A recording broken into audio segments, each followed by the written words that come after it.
Okay, I have a challenge for the musers. You have to determine which one of these two people in these news stories is more wheels off. First is the story of ex-KTVU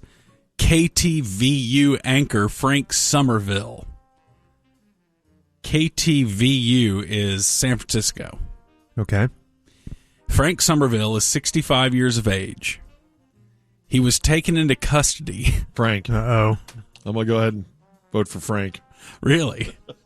He was taken into custody twice while reportedly under the influence within a 9-hour span. He's taken into custody twice. That's leader in the clubhouse and tough to beat. Mid-60s and you're taken into custody twice. He worked at that station for 31 years and had anchored the station's 6 p.m. and 10 p.m. broadcast for the last 13 years. He's done both of those. They chose not to extend his contract. Tough. And he had been arrested on suspicion of drunk driving a month earlier. So he's been placed on suspension twice from that station for stumbling and slurring his words during shows. Wow. So it's those are the people that, when you have an alcohol problem that bad. But so the story of why he got arrested twice within 9 hours is that he got into an altercation with his brother at their father's home. So their dad has to be pretty old. I mean, This guy's 65. But upon arrival, the officers noticed that Frank was intoxicated and refused to leave the property after being told to leave by the homeowners. While there, the former news anchor allegedly threatened his brother, which led to a violent interaction between the two. He was arrested for criminal threats, public intox, assault, and probation violation. Man, so sad. He was transported to the Berkeley jail without further incident. But then he was released from that jail. He went straight back to that residence to retrieve his property at 3:26 a.m. in the morning. God. One more thing. He rang the doorbell, told whoever was behind the door he was looking for something he had left. They said, go away, but he continued to press the button until the victim called police again. When cops get there, they found him behind the wheel of his car and exhibiting visible signs of intoxication. So they arrested him again, took him back to jail. But yeah, back in December of 2021, the same dude was arrested under similar circumstances. Cops were called out to the scene of a crash, and they found him driving a Porsche that had rear-ended another car, and he was pushing the two vehicles through an intersection. Who's going to beat this guy? In an interview that he did after that incident, he said that he explained the Porsche crashing in the back of someone and then just pushing two cars through an intersection. He said that he had gotten trashed after being alone for the holidays and, quote, just wanted to go to Taco Bell. My intuition was just spot on. There's no way this guy can... Someone can't shoot a better score than this. Also in 2021, Frank Somerville made national headlines when he questioned the racial disparity between the coverage of Gabby Petito and black women. And I guess that was controversial in some way. I don't know how he handled it. You might be right, George, but the fact that there is another candidate, that candidate has to have something. But the whole... you got to beat pushing... You just had a drunk driving accident, and you're pushing both cars through the intersection as authorities get there, and your whole goal after being lonely over the holidays was to get the Taco Bell to get a burrito supreme. Right. All right, that's an added detail. You added that detail. Well, why would you not Supreme. get a burrito supreme? All right, so that's candidate number one. Candidate number two is Dr. Jake Namjeek Cho, a 48-year-old. What? Namjeek? Well, I don't know. I'm guessing that's the way it's pronounced. I don't know. Namjeek Cho. A 48-year-old Georgia-based nephrology specialist. What? He's a doctor. Okay. What? He's been charged with abusive sexual contact on an airplane after he groped the crotch of a woman who sat next to him on a Delta flight to Maine. So he's facing up to 2 years in prison and a $250,000 fine. When questioned about the assault, Cho told the FBI that he meant to squeeze the passenger's upper thigh, but his hand slipped. Because That's right. Quote, because my glasses were off and it was dark. That's a bold statement. So shortly after the plane landed, the woman who was sitting in 17A, and Cho was in 17B, the woman told police that Cho continuously leaned into her seat area while appearing to be asleep. She said that Cho moved his hands onto the seat in the space between him and this woman, with his hand in contact with her thigh and buttocks. She also said that Cho moved his feet into her foot space and touched her feet with his feet. Feet? She said during the flight, the plane experienced turbulence, and that Cho appeared, when the turbulence happened, Cho appeared to have spasmed and reached over the woman's leg and down into her crotchal area. He then touched the outside of her genitals from the outside of her pants.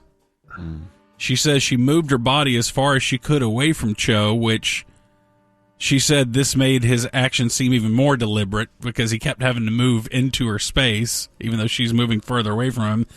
She said, "Excuse me," and he quickly pulled his hand away. And that Cho appeared to be pretending to sleep throughout this. God. Wow. Was he drinking at all? He sat for a polygraph. Oh, and he was on a flight to Maine to propose to his girlfriend. Oh, no.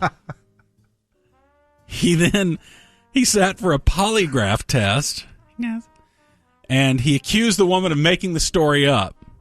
However, he soon relented and admitted that he touched her during the flight, but that it was not sexual. Turbulence. okay. So it's all turbulence. He said, once the aircraft took off, I began to relax, and I stretched out my legs. At some point, I touched my left foot against her right foot and maintained the contact until I fell asleep. In addition to maintaining the foot contact, I used the contact to keep myself upright as I have shorter legs. So he says that he had to keep his foot on her foot to keep himself upright because he has short legs that can't even reach the floor. At some point, I saw her and reached out and grabbed her upper thigh with my left hand. I intended only to squeeze her upper right thigh. Well, how is that okay? And never intended to touch her crotch. How is it okay to squeeze her upper thigh? You don't know her. I don't know. Because my glasses were off and it was dark, my hand slipped from her upper thigh to her crotch. Okay. This guy is... He said he was so embarrassed and he didn't know what to do, so he closed his eyes and pretended to sleep. Okay. He is much more... He's creepier. That guy is a creep. Mm-hmm. But Frank is still more beaten down. Frank's more wheels off than this guy? This guy, He's at least on before a flight the flight to go propose right. to a woman. I know. At least he had that going for him before the flight. Frank was so lonely that he thought he'd go 2 bottles in to got Taco trashed Bell and headed, to get a tostada. Made a run for the border. Was that their slogan? Or was that right? I'm going to take a run for the border. Is that on whose run for the border? Yeah. That's Taco Bell? That's Taco Bell, isn't it? Make a run for the border? Or is that Bueno? I don't know. Or is it on the border? Yeah, I wish we knew. I don't know. Boy, I think it's pretty close. Frank. I mean, this guy has cheap story after cheap story. Yeah, he is a creep. He is a total creep. But, I mean, we're talking months of wheels flying for Frank. Yeah, Frank has been at it for a few years. But this guy may have many more stories like this that we don't know about. I don't think he just became a creep when he got on that flight. Could be a one-off. Maybe something didn't He felt sit the well with turbulence him. and realized there was an opportunity and spasmed and grabbed real quick. His excuses are a little Nathan for you like. That's very convoluted.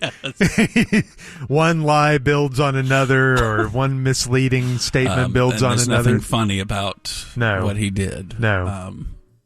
I just can't get over, well, a couple things I can't get over, that he was flying to propose to his girlfriend and decided to do this to a stranger.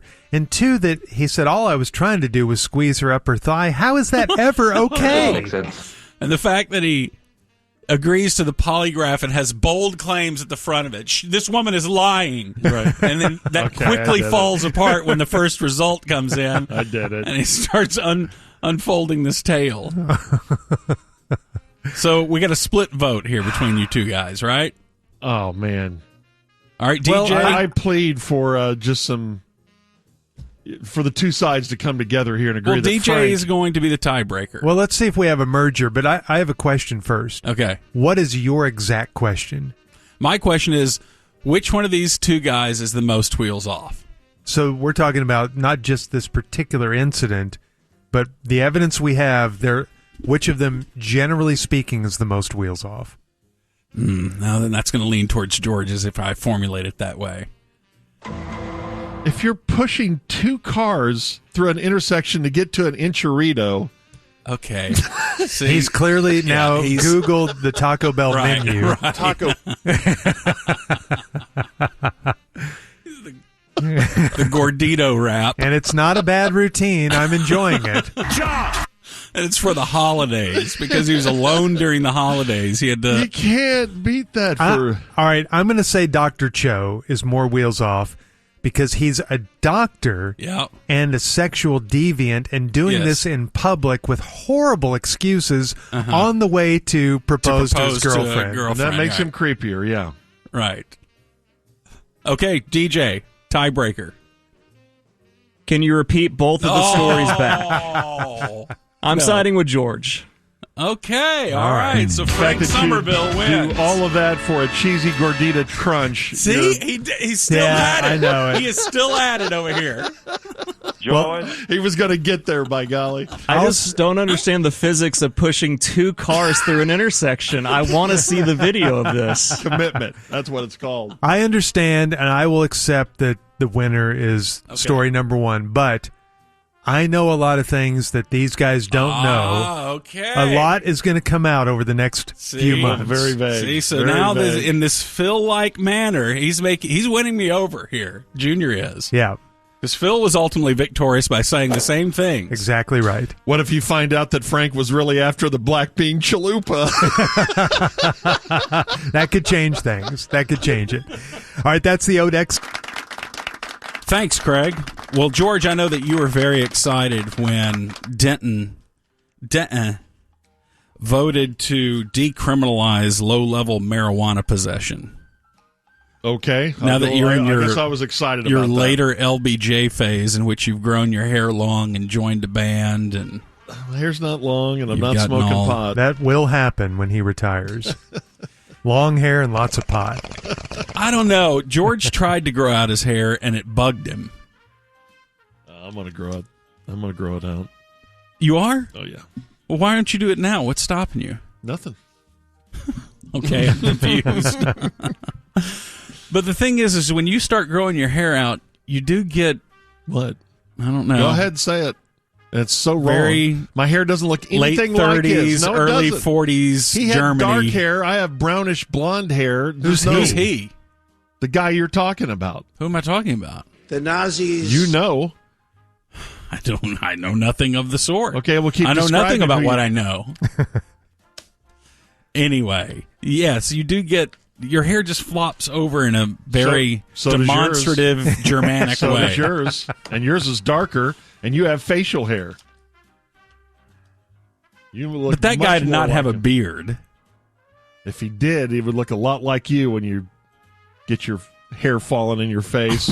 No, I don't think so. I think that he would have looked better in a beard. Not that we're trying to improve his appearance. Apparently, you are. Just why did he go with that mustache? Was it popular at the time, and he made Charlie it unpopular? Chaplin and a few others had it. How many other guys in Germany had that, though?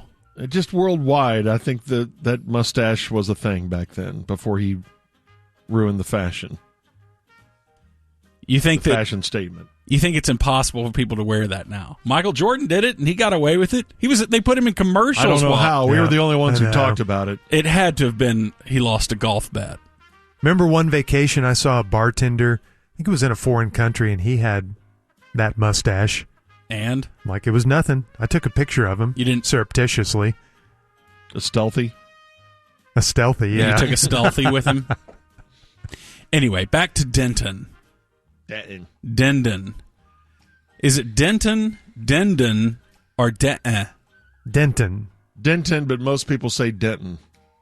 Denton. I say Denton. Yeah. Pronunciation. The weirdest one, though, is Denton. Okay, so back in November, voters said we want to decriminalize. It was Proposition B. 70% of the Denton voters. They passed Proposition B, which was supposed to end citations and arrest for possessions of 4 ounces or less. It also banned using smell as a probable cause. So if officers smelled marijuana, they couldn't then search for marijuana. And it banned paying for testing substances for THC. So the voters thought that they had this in the bag, right? So to speak. Had this in the baggie. But shortly after the proposition passed, the city manager up there in argued that it conflicted with state law, and she said that she would not tell the police chief to enforce the new ordinance. Which is to enforce the new ordinance, which is to not enforce the state law. So this gets very confusing, the levels that you go through. So they had a big city council meeting. They heard from residents who thinks that the city ordinance does violate the law, and several of those were Denton police officers. They told the council that they think marijuana-related searches and arrests often lead them to discover violent crimes. But the council voted 4-3 not to adopt the already existing ordinance. So we're back to the old. So confusing. So nothing changes. How long before Texas decriminalizes all marijuana? We're going to be one of the last states to do that. Next 10 years, don't you think? Are we at half the states already that have decriminalized it? Close. I think we're 22, maybe 23. Where do you guys stand on it? Has your mind changed on it over the years? I've always thought it should be decriminalized, and I'm not a pothead or anything, but I don't really see a whole lot of difference in that and alcohol. Something seems ancient about the term you used. Pothead? Yeah. Nothing but a bunch of potheads. Yeah, I've changed my view on it. I think it's just do whatever you want. Do it, whatever, you know. Well, we all agree with medical marijuana, right? Yes. But what about just pure recreational marijuana? Fine with it. Just have at it. Have at it. Although, I mean, we might as well start getting some tax dollars off of it instead of just, it's being out there and it's illegally sold. I know. But think about how annoying it is to talk to drunks. It's also annoying to talk to someone who's all gummied up. Yeah, I do think there could be ramifications. I've brought up before. We all think, well, it's just like alcohol. It's just, that's true, but I think there could be consequences that maybe we don't like. I think that people oftentimes will take it as like an anxiety medication, but they get really, I don't know, kind of out of it, at least. When I see them and they're out there driving, oh, what? I'm just taking medicine. Like alcohol, we never confuse it with medicine. Whereas marijuana falls into that gray area. Yeah. And so people can be taking it because it's medicine.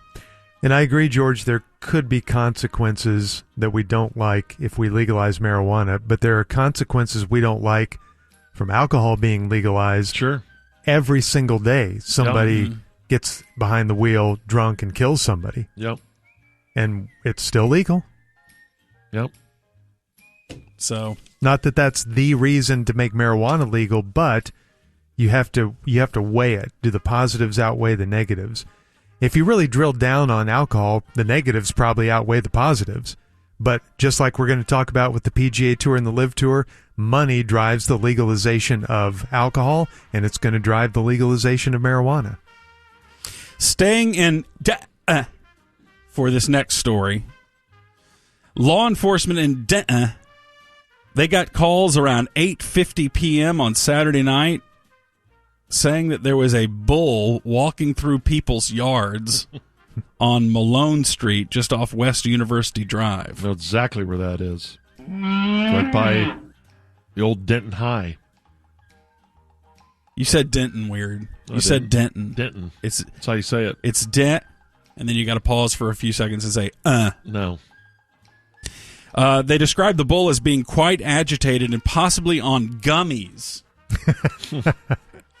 It was refusing to get back onto the cattle trailer. Why did they have to word it that way? They make it sound like it was a verbal refusal and, I'm fine. No, you do not have my permission. Put me on that trailer. Is a cattle trailer a nice place to be? No. They always look miserable. And I don't think the cattle take very good care of the inside of those trailers. It looks like they let fly. They trash them out. Treat them like a rental. They never get their deposit back. No. Body camera footage from police showed the bull moving through the street, it says in this article by Alex Cruz, as authorities worked to get him onto the trailer. They had to call out a local rancher. Sounds like we could have him on at 8:40. Denton County Sheriff's Office called out a local rancher to use a tranquilizer dart to subdue the bull near Panhandle Street. Yep.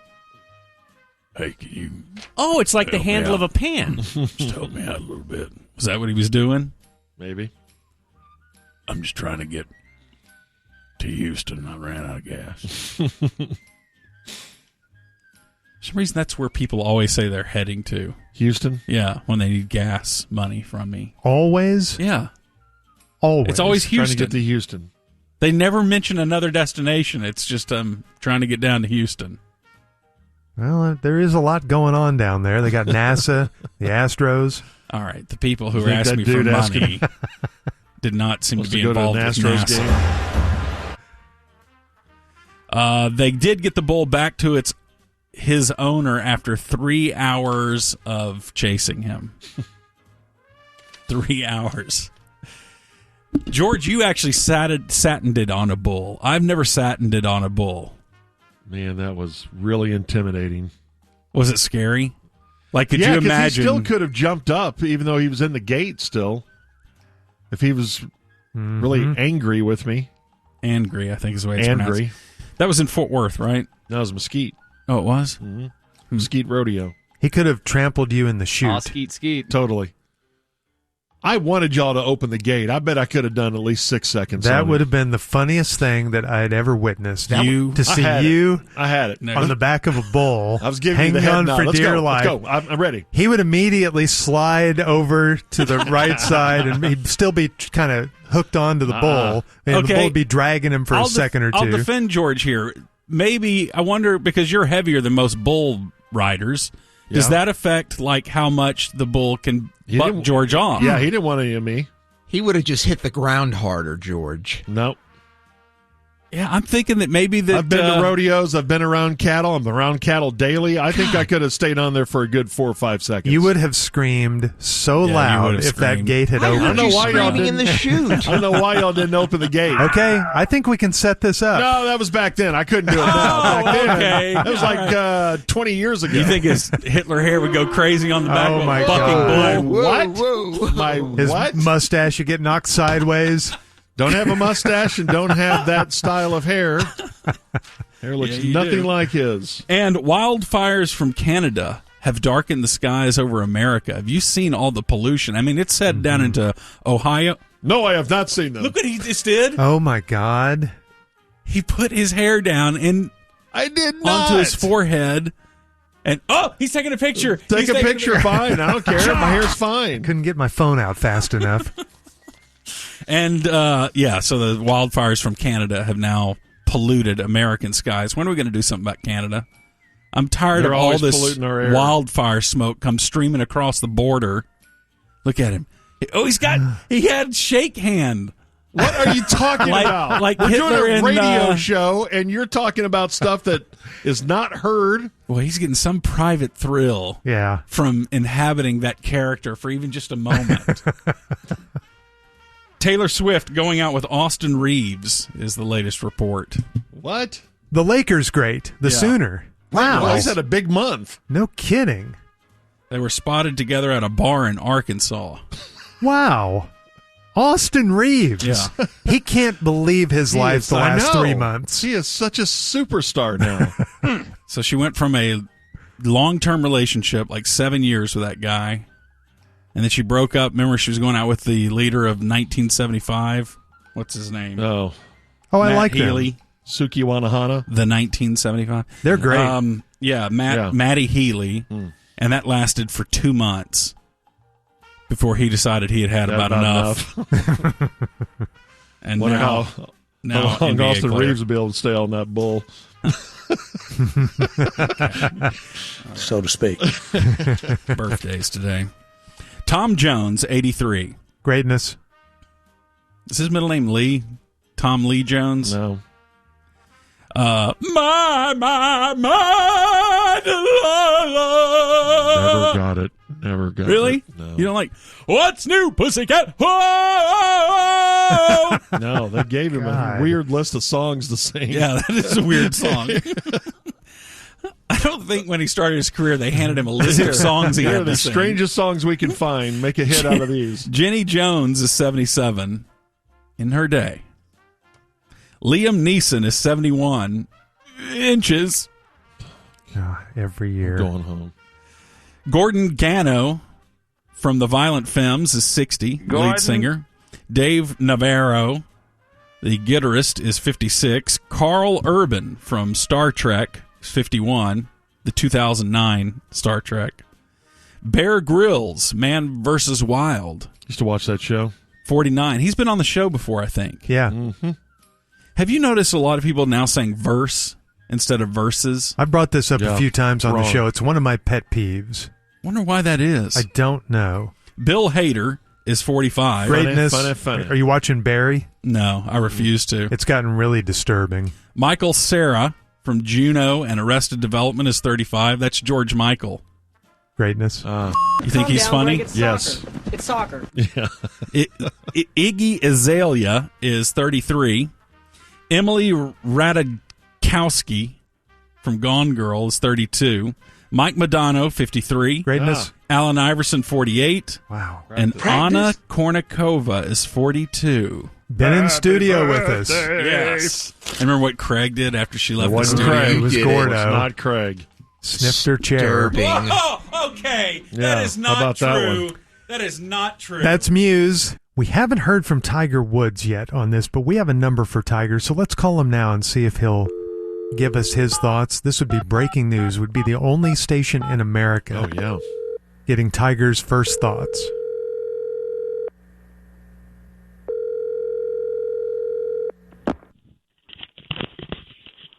Hello? Tiger Woods, please. Hi. Oh, hi, Tiger.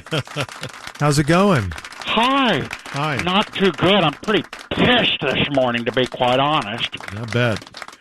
I can't believe this. Have you heard the news about the LIV? Yes, that's why we're calling. And the PGA Yeah. merging? I know it.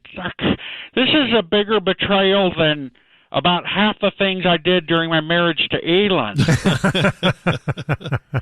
It's pretty wild. What happened to the moral high ground that the PGA was standing on? Well, Oh, no. It's gone. I mean, this is Saudi blood money we're talking about. yeah. Right.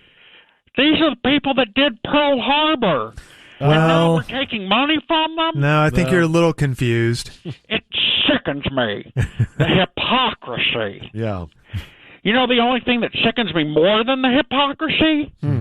That I turned down $800 million to go there. Yeah. You could have been Liv's number one big win. Do you know how much candy I could buy with $800 million? That's like 1,000 Twix bars. That's all Maybe you want. more. That's like 4,000 Kit Kats. Yeah. And don't even get me started on Reese's. How did Phil do this? Well, I know. Yeah, how about that factor? How did he do this? It's all his fault. Phil? And when I say all his fault, I'm talking about 9/11.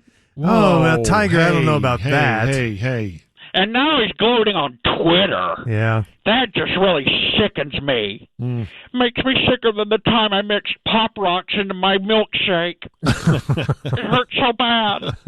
Phil's the worst. And did you see he was bragging that he's almost a billionaire? Yeah. Well, guess what, Phil? I am a billionaire. You still got that on And him. I've been divorced. Okay. Yeah. And still a billionaire. Yeah, that's pretty impressive. Speaking of relationships, my last girlfriend, Erica, she wanted to sue me to get out of an NDA. Do you know what an NDA is?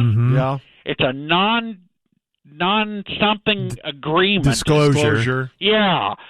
And because I got her to sign that because I didn't want her talking to the press and telling them what kind of garanimals I wear to bed at night. Animals. And I was also afraid she'd tell them about what a bad handholder I am. Are you? That's embarrassing. You should never talk about your handholding life with other people. No, I guess not. Even after you break up. You know what? One time Erica did. She let me touch her left boobie. Wow. The smaller Tiger. one. We don't have to hear about that. Smaller one.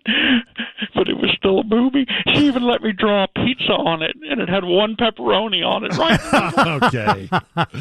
All right. So good.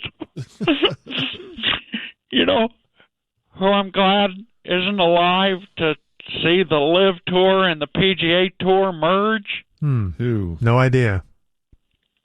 Your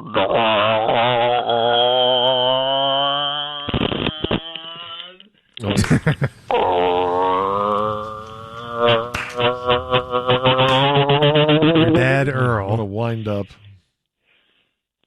The large human orca hybrid that once got so horny for an Asian second wife that he sank the Lusitania along the 38th parallel near which he killed Archduke Ferdinand and caused Saddam Hussein to order Korea to invade Vietnam so that Earl could sign up for service to fight the Germans in Japan, where he could talk his way onto an opium den to sniff all the couches until he could triangulate some Thai ovulation haphazardly smeared across a velvet throw pillow and consent match it to a local Catilda so that he could then chase her out of the opium palace and into the foothills of the Himalayas, where she would rent a mule to sit on inside a hot air balloon, and he chased her in his own homemade hang glider that could accommodate him and his go-kart as he chased her and her balloon to a cornfield on South Padre Island, where she got out of the balloon and swam all the way up the Mississippi River to the St. Louis, where she hid on top of the St. Louis Arch protected by the ghost of Jack Buck. But Earl found her by using geotagging metadata from a Polaroid that she posted to an analog Instagram, and he greased the arch so that she would slide down and land ass up over a whiskey barrel, where he got her to enthusiastically consent to being married from behind so that he could introduce a signature blend of PGA reproductive egg white into her waiting mommy hot pocket, so that 9 months later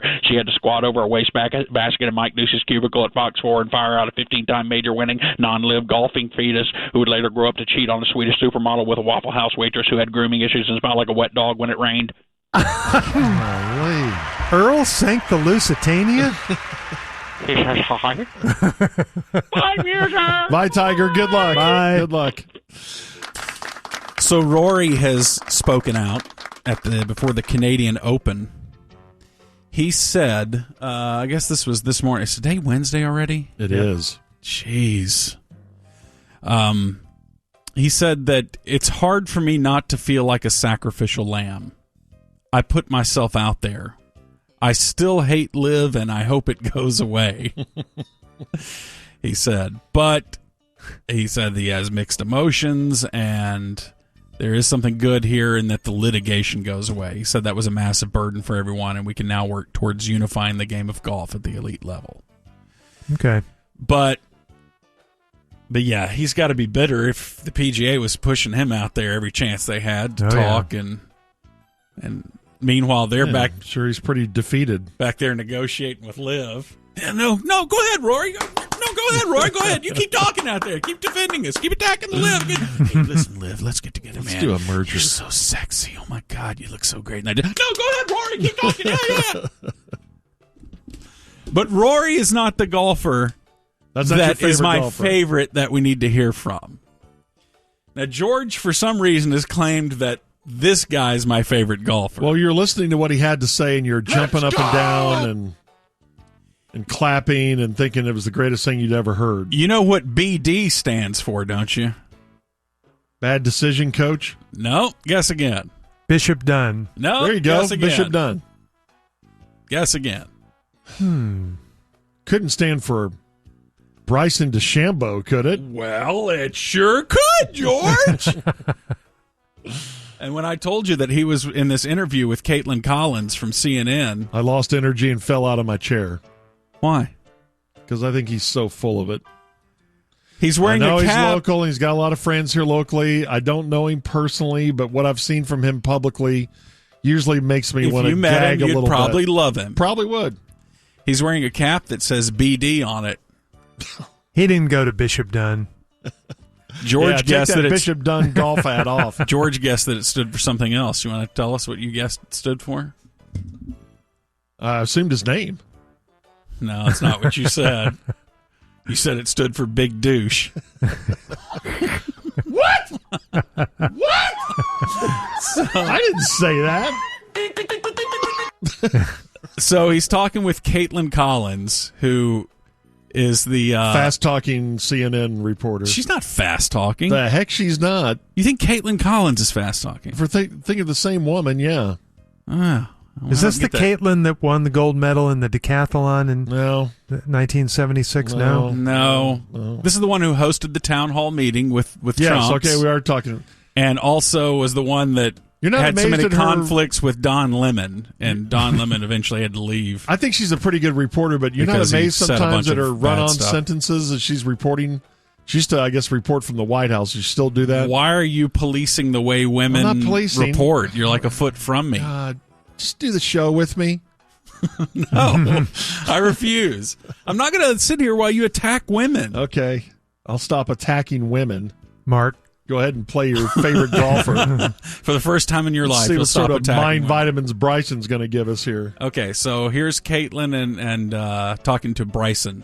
Big D. He's got big D energy. Oh, yeah. Oh, hook it up to your mama bear? Y'all be quiet. Everything's fine. Okay. And action. Here we go.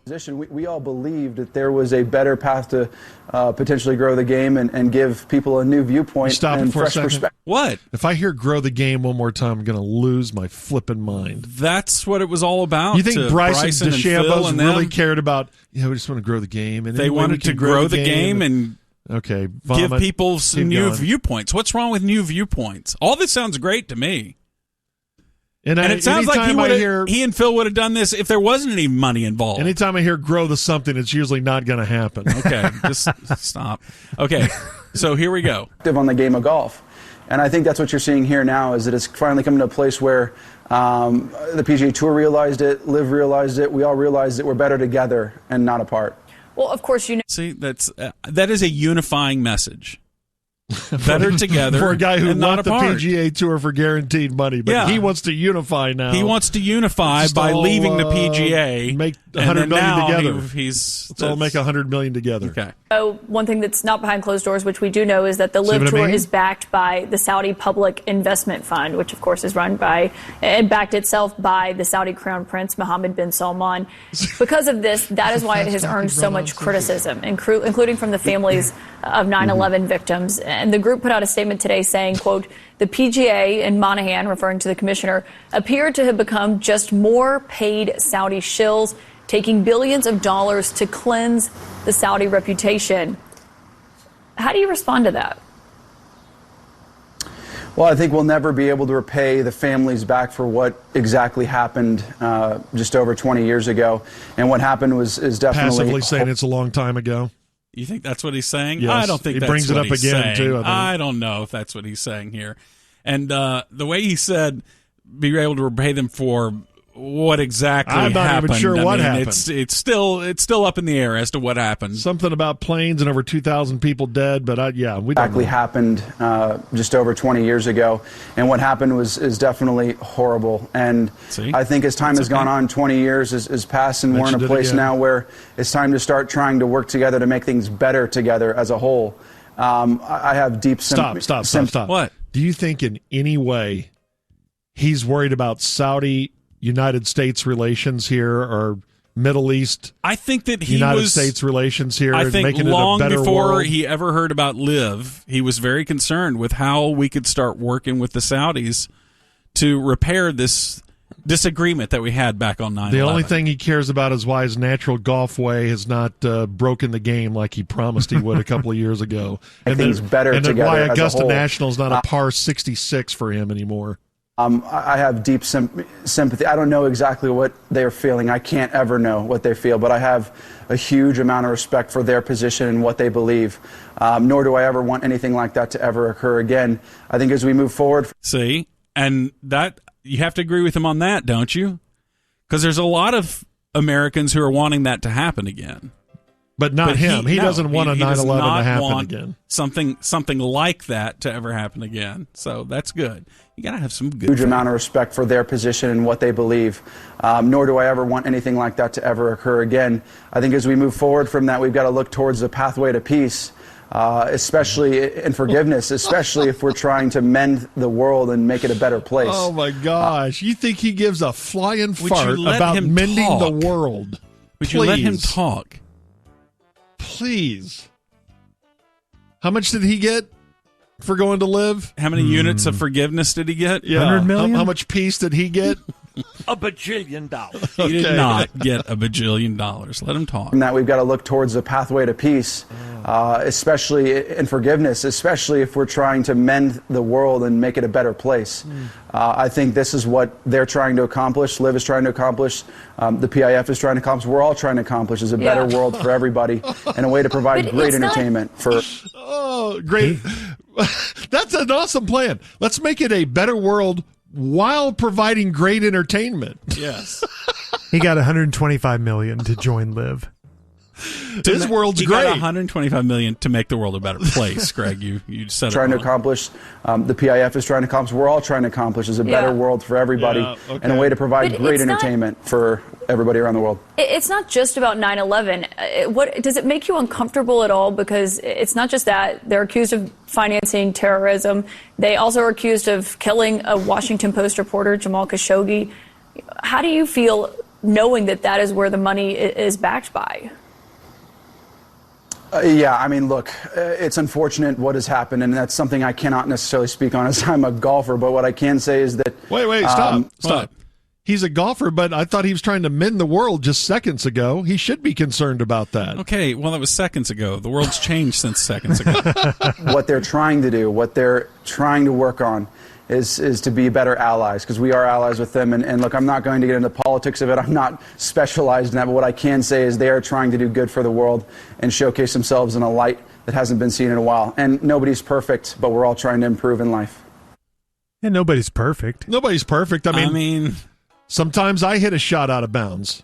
Maybe someone just took a wild swing with the sword and took the guy's head off. I don't know. I'm just a golfer. Jeez. What I'm trying to figure out what he's saying. Look, okay. What are you acting offended by? I'm just trying to translate what Bryson DeChambeau is saying. So you're trying to say that Bryson is saying that, hey, look, the Saudis made a mistake, accidentally cut a guy's head off or whatever. Whatever. I don't know exactly what happened. We've all made mistakes too. Yeah. I mean, haven't you ever filled out a form and my birthday goes on the line above that? Oh yeah, they don't need all 4 numbers from my year I was born. Okay. Yeah. Okay. I just put the 2 numbers. It's kind of like cutting a guy's head off or something. Yeah, I think they would say, it's not just about politics. Specialized in that, but what I can say is they are trying to do good for the world and showcase themselves in a light that hasn't been seen in a while. And nobody's perfect, but we're all trying to improve in life. Yeah, I think they would say, it's not just about politics, it's also about human rights, and that is where the critics have weighed in so heavily on this. Bryson DeChambeau. Thank you. She thanked him. And Yeah, he good plugged, luck he being plugged a his new female. energy drink. Thank you for being my friend. Good luck being a female in Saudi Arabia. That's a weird thing you just said to me. Yeah, Mark can play that for Peter King. I don't really understand what you're... I don't understand this future that you have laid out for me. We'll play some of it tomorrow. I don't have plans to go to Saudi Arabia. Yeah, he corrects that element of it. We'll go back and revisit. Everyone needs to revisit sports washing on 60 Minutes. Everyone needs to go back and watch that. And I do need to watch that. Yeah. I do need to watch the sport washing segment they did. Okay, but to try to offer some defense of what he's saying, how do you deliver that message well? Like, how could he have cleaned up the message? Because he is right in the sense of if we are constantly not allowing peace to be made between cultures and nations, then we know that there's not going to be peace. Sure. So do we allow their sports washing? We allow them to do their sports washing at the same time that we demand more accountability from them. Like, I don't know how you do that, but they can't actively be doing things. That may be a good solution. And in his defense, he is a golfer. He may not be familiar with all the geopolitical implications of all this, and just take a knee. Just go, I'm not familiar with all that. Wouldn't it have been better if he just said, hey, look, I know that this is tense in the golf circles to be having this constant disagreement between these two, the LIV and the PGA. So in that sense, I'm glad that there will be resolution to that. It may not be the resolution that everyone wanted, but this obviously is going to happen. And I play golf, and so I have to be involved in this, and this is the way forward. Yeah, it would have been much better. And the politics of it, I understand that there are legitimate concerns about that nation and about what they're doing and accusations of sports washing. But I'm a golfer, and this is how I make my living, and I have a certain amount of time to make money. That's much better than trying to mend the world. Yeah, especially as a golfer, you only have from age 20 to about age 70 to make that money. It's a very limited time. 50-year window. The last 5 years of my life, I won't be able to do this game. All right, Gordo, thank you. That's the corner. Well, look at this. A snake in the birdhouse. I have a corgi, actually. Hello, Squadron. What's up? How we doing? Good. How are you? I'm good. Hey, Deej. Hey, Tyler. Hey, Sean. All right, let's party. If the Mavs somehow got LeBron and kept Kyrie, but they were only able to keep Luka and JaVale McGee, how many games would they win if ticket guys had to fill out the last roster spot? Well, wait a minute. We'd have to fill out 2 roster spots because they wouldn't play McGee. Under the assumption that nobody else had any subs of any team you played, and we had a rotating crew of like 6 filling out the 5th spot of LeBron, Kyrie, Luka, JaVale McGee, and Bob. And, Craig. We'd win some games. How? How do you are insane. No, you wouldn't win one game. You would win. You have LeBron, Kyrie, Luka. You're going to win some games. Somebody's tanking out there. They could barely win last year with a full 15-man. But they didn't have LeBron. He's 80. We just running 4 corners, just killing the clock every possession. We'd have a zone every defense and just Craig at the top of the zone running back and forth trying to follow the ball. We wouldn't win one game. Wait, Corby. That comment of it being he's 80 is starting to get pretty close to home. I know. What would I do in a 94-foot game? Would I stay at the defensive end? You'd be like Kareem. You're on the offensive. You'd have to stay on the offensive end. I can't go in the paint because I can't get through there in less than 3 seconds. We wouldn't go winless. You think we get one? And that would be more than one game. Yes. Would LeBron be happy with that roster? Think Luka would ask out after that season? They all would ask out at the trade deadline. Except McGee, who's like, that's pretty good. You get to play a lot. It's fun. All right, Norm. Uh-oh. So we're going to Vegas tonight. The show is. Okay. And let's see who did this. Timothy. He says, would you bet $450 on the OU softball team to win 100? Which they're overwhelming favorites. But my question to you is, because I wouldn't. What is the biggest bet you've won on an underdog? Like if you bet Florida State at, you won 100 to get 450, I guess. 350, I think it's coming. Okay, yeah. That's pretty sweet. It is sweet. I wonder how many people put something on Miami just to make the finals, because you'd come up looting if you did that at the beginning of the playoffs. Yeah. Biggest underdog bet I've ever won was when I was working for KBC TV in Los Angeles. Went to the racetrack and won a horse named Laughing Linda that paid just over $100 for every two. And what was your monetary amount? I didn't bet much on it, lads. I think I bet $10. Okay, still. Yeah. Still. Can I tell you one more story? Yeah. Went to the Derby. We were running late. Get to the Derby. Hurry up there. Love the first race. Some horse with the ghost name in it. And I thought it was going to win the race. Boom. And I went there, and I think I paid $200 to win on the horse, something like that. And I wanted to bet a couple of exactas. So I boxed this horse with a couple of other horses, including a 12 horse that Pat Day was riding. The race is over, and back then you got one ticket. Now you get a whole bunch of tickets. Yeah. When you go to the... You got one ticket with all the bets on it. So I won the race and was set to collect like $700 for the win ticket. And I looked at the payout amount, and it said nearly $6,000. And I said, I don't win many races like this. Can I see my ticket again, please? And the clerk had punched out a 1-2 box instead of a 1-12 box. And the 2 ran second at 35. Oh, my goodness. Fat. So you won almost $6,000 when you didn't win. I didn't bet the winning horse. Right. Oh, that's incredible. It's incredible. And they bundle up. They give you the whole $5,000 bundled up. That was great. That's awesome. Your favorite team, your favorite local team wins the title, but the trade-off is you're required to walk to work every single day for 10 years. No, I'm out. Not even, like, how close would you have to live to work? Sean. The apartment's right over here. Seriously. Something within 2 blocks, 3 blocks? I go around Bishop Arts. I could make that walk every day if I would. In the weather? Okay, well, it's not that far. Yeah. How far is that? Bishop Arts? Yeah. It's just like right there. No, it's not. It's not just right there at all.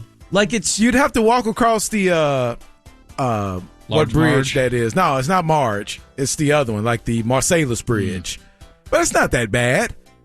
Can I have the former I would do that one. 3 miles? 2 miles? I'd say probably about 3. Whoa. Yeah. So you would do that for who? The Mavericks. Okay. And DeGrom. Can I have the former Troy Aikman room over at the W? And still, you get to take the golf cart in from the W. It's 20 feet Dude, away. it's great. If Sean could donate his right arm to DeGrom, and he would be healthy right away, but it would take Sean's arm 5 years to slowly grow back and be fully functional, would you do it? Or, as this guy puts it, do you hate the P1s? If I gave DeGrom my arm, he would be terrible. It would be the greatest thing if DeGrom, like, I'm healed, but then he looks down and he's like, well, what's going on? All right, and it doesn't match. Yeah. But it's literally Sean's arm. He's topping out at like 75. It's going all over but the it's place. let's just say it's a fully healthy tendon, and that tendon it makes him whole again within a day. No. But your arm grows like a Fun Dip stick. Yeah. I got a baby arm for a few years. It takes 5 full years, and you would do that. I don't think so, dude. It's DeGrom. It's What the a Rangers. fraud. You host Diamond Talk. I also play a lot of disc golf, and that would just wreck me. Go left-handed. Wait a minute here. Just figure that out. Is there a negotiation possible? How much of his salary do you get, Sean? Ooh, good. I'll take a 10th. Yes.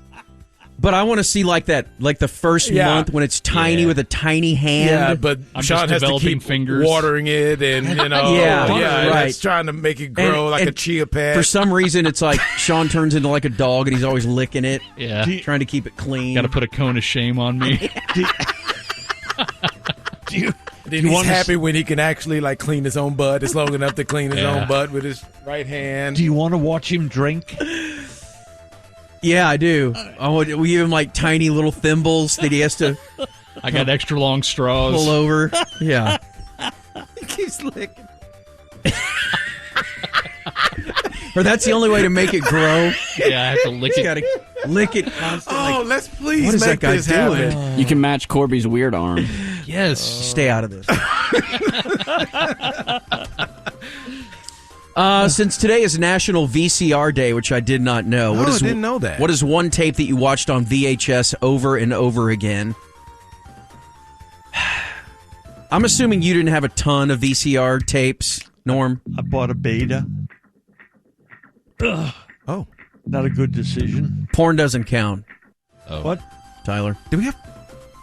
That was going to be the dumbest question I've ever asked. What were you going to ask?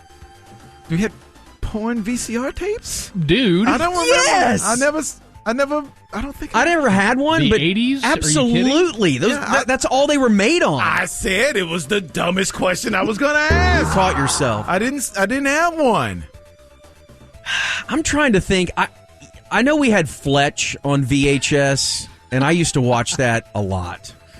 That explains something. Yeah. The thrill of going to a Blockbuster on a Friday night just to get tapes for the weekend was so special. And if they had the first run movie that was there, just the one copy of behind the 40 blank copies that they had because it was all taken, it was I don't know, it's just the thrill of going to that store was great. And the rewind machine they had behind the counter that would just like within 10 seconds rewind the whole tape. Anyone still have a VCR? Working VCR? I don't, but I think I would like to have one. We have one in storage. Do you have one? Of course. Is it in your garage? Yes. Somewhere in the garage. I have a cassette player. I have a... You're smart to keep all that. I still have a turntable. No 8-track? That's, no 8-track. most, or not most, a lot of people have turntables now, but you kept like your, jam box or like just a standard cassette player? Jam box with the cassette player still works. And it's in the garage too? No, that's not in the garage. I know exactly where that one is. Do you have your cassettes? I do have some, yeah. Did you keep them all? No, not all. Did you have cassettes, Norm? Yes. You did? Yeah. Okay, so... With a cassette player, a little cassette tape player. Right, and then you had a CD player. Did you have a CD player ever at your house? Yeah. Had a CD player. I have towers of CDs. Had a car where you slip the CDs in. Yeah. Yep. What did you... Okay, so do you still have CDs? Or did you get rid of them all? I think they're all gone. I have a lot. Where? In the office. In the case? Still in the tower. Yeah. In the case. In the tower. Yeah, it's so still you never up. took them out and put them like in a book? Yeah. No. All mine are in a book now. And they're like underneath the sink. When was the last time? When was the last time you listened to a CD? Dude, I don't even know. One day because you don't have one in your car now, right? You don't have a CD player in your car. Mm-mm. They don't even. No. They don't make CD players. No. They don't make cars with CD players anymore. I don't think. No. I don't think so. Yeah, I don't have a CD player in my car. I don't think. Do your boys listen to CDs ever? Are they familiar with this technology? They are, but I don't think they ever have. I mean, it's all right in front of your face, you know? Like, there's no point of popping in a CD or whatever. Do you have a DVD player working at your house? No. PlayStation. That counts, right? That's wild that technology was there for a hot second and now it's gone, like it's ancient. But the DVD player was, like, it's still great quality if you pop it's unbelievable. one in, right? Yes, it's unbelievable. And now you don't even use it. So do you have all your old DVDs of movies and stuff? Yeah. I definitely have those. Yeah. And those are, like, accessible. Like, they're still kind of around the console. We definitely have a working DVD player in the bedroom. In fact, but we just don't use it. Didn't I just give you a DVD gift a few months ago? No, you gave me a VCR tape. Oh, it's a VCR. Of what? Like Muhammad Ali or something. Isn't there a Jordan tape in the break room or in the office? Yeah, I'm sure it is. Jordan tape from the 80s. I think it was let's get a VCR tape and watch some movies. All right, thank you. Thank you, Snake. Thank you, P1s. That's the Birdhouse. We'll give it the Hang Zone next. Good. Hang Zone coming at you.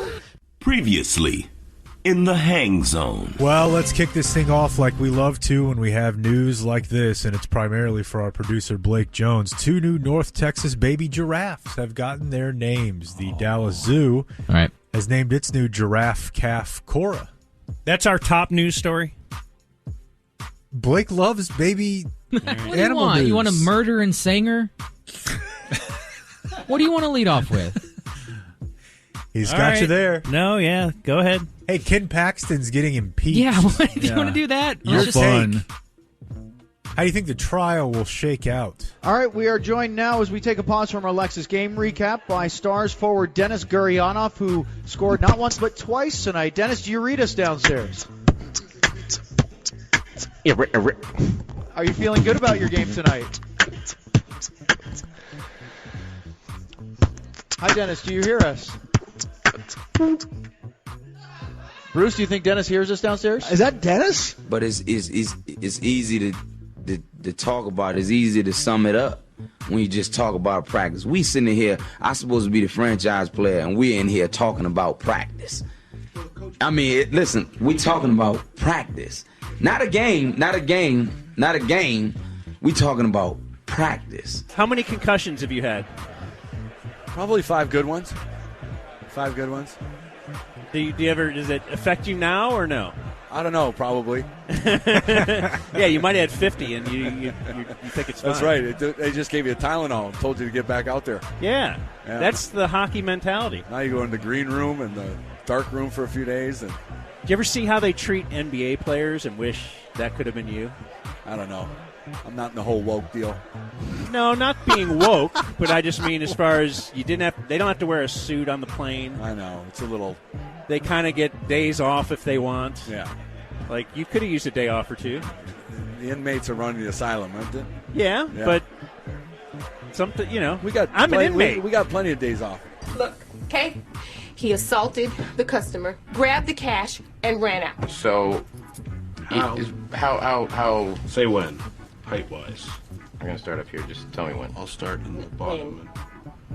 Whatever 5'10" is, he was 5'10". Ethnically, I mean, was he like us or a woman? No. Female? No, is that what you're I would asking? say was he like African? Was he African? African? No, he was American, and he was like you. He looked just like you. He was Jewish. Just like you. Jew. It's an odd crime for a Jew to commit. Pretty docile. Okay, so we have an African Jew wearing a hoodie. No, you don't. No. No, that's not what I said. Is that what you heard me say? I said he looked like you. Do you look like an African Jew? No, I look like a cop. Yeah. Hang Zone coming at you. Hang Zone coming at you. Okay, hey, I'm Ed McCaffrey, former NFL wide receiver, and I never listen to Dan and Jake on the Ticket. Come on, Maverick, see you sure. It's just afternoon. on Sports Radio 96.7 and 1310 The Ticket. So pop that lunch on your car tray, sit back, and hang in the hang zone. Have I showed you? I got to show you. I got a good video. Yeah. Oh, yeah, you did that, didn't you? Cut a snake's head off, and it was still going like 2 minutes later. Yeah. The head or the So rest of my it? dog, The head. my dog ripped The it. mouth kept blah, blah. Featuring The devil himself, Matt Birmingham. Liquid Ivy. The Patriots equipment manager. Blake Jones. Who Blake Jones? Was it Zach Levine? And now, your hang zone hosts. From noon to 3, it's Jake Kemp and Dan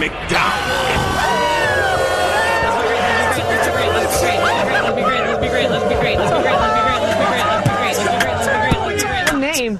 What name? All right, here we are. Show 799 for Dan and Jake. 799. Ooh, 800 Eve. The anticipation is building. But 800 will not coincide with 6-9. Today is 6-8. So we can't have it all, Jake. No, it's We can get a lot. It's 6-7. There's 6-7. Today's 6-7. Tomorrow will be 6-8. All right. 800 or something. Counting and date, boy. You're gonna do one thing. Well, I thought you didn't pay attention to it. Uh-oh. What a standoff. Yeah. Anyway, what a day we have of lots of sports and things to talk about to try to be entertaining. You always used to hear you want to be entertaining and informative. And I'm pretty sure we kind of miss both marks. Certainly the second mark we're missing. I don't know that we inform you of a lot. Well, let's spin it this way. We can inform you of how dumb we are. The dumb that is information. They used to say, okay, another thing, people, them would say, in that hour block where you could watch Jeopardy and Wheel of Fortune, like one makes you feel dumb, one makes you feel better. So you watch Jeopardy, you kind of feel like an idiot, and then you feel like a king as you watch Wheel of Fortune, and you're getting it, 3 letters in, you're yelling it out, you're really excited. You didn't even need the RSTLNE to get that, and that's what we're like. We're the Wheel of Fortune of radio. We make you feel smarter. Although that sort of makes Norman Donovan and Sean That's right. the ivory tower here, and I'm That's not sure right. that checks out totally. Well, me. I think it does. But we are. Who knows more we than are Norm? the dumbest people. Are you saying here. he just does the advertising? Because I wouldn't say that about Norm. Let's see. Got a few things that we can do. We got to make a phone call. We do, but before that, because I think that'll be big, I did have something from space.com for you. Oh, my No way. God. I can't. The astronauts made a call, and they were excited about who they were talking to. Let me turn it up here. Or somebody called the astronauts in the space station. And I'm Woody Hoberg, flight engineer on Expedition 69, and it's a real honor to talk to you as well. This is a real treat. That's super, super, super cool, man. And I'd imagine you guys up there have the most baller view in the universe. What kind of weather can you guys see on Earth? Is that Pete Davidson? Who is that? Let's see. Should I back up? And we have you loud and clear, Posty.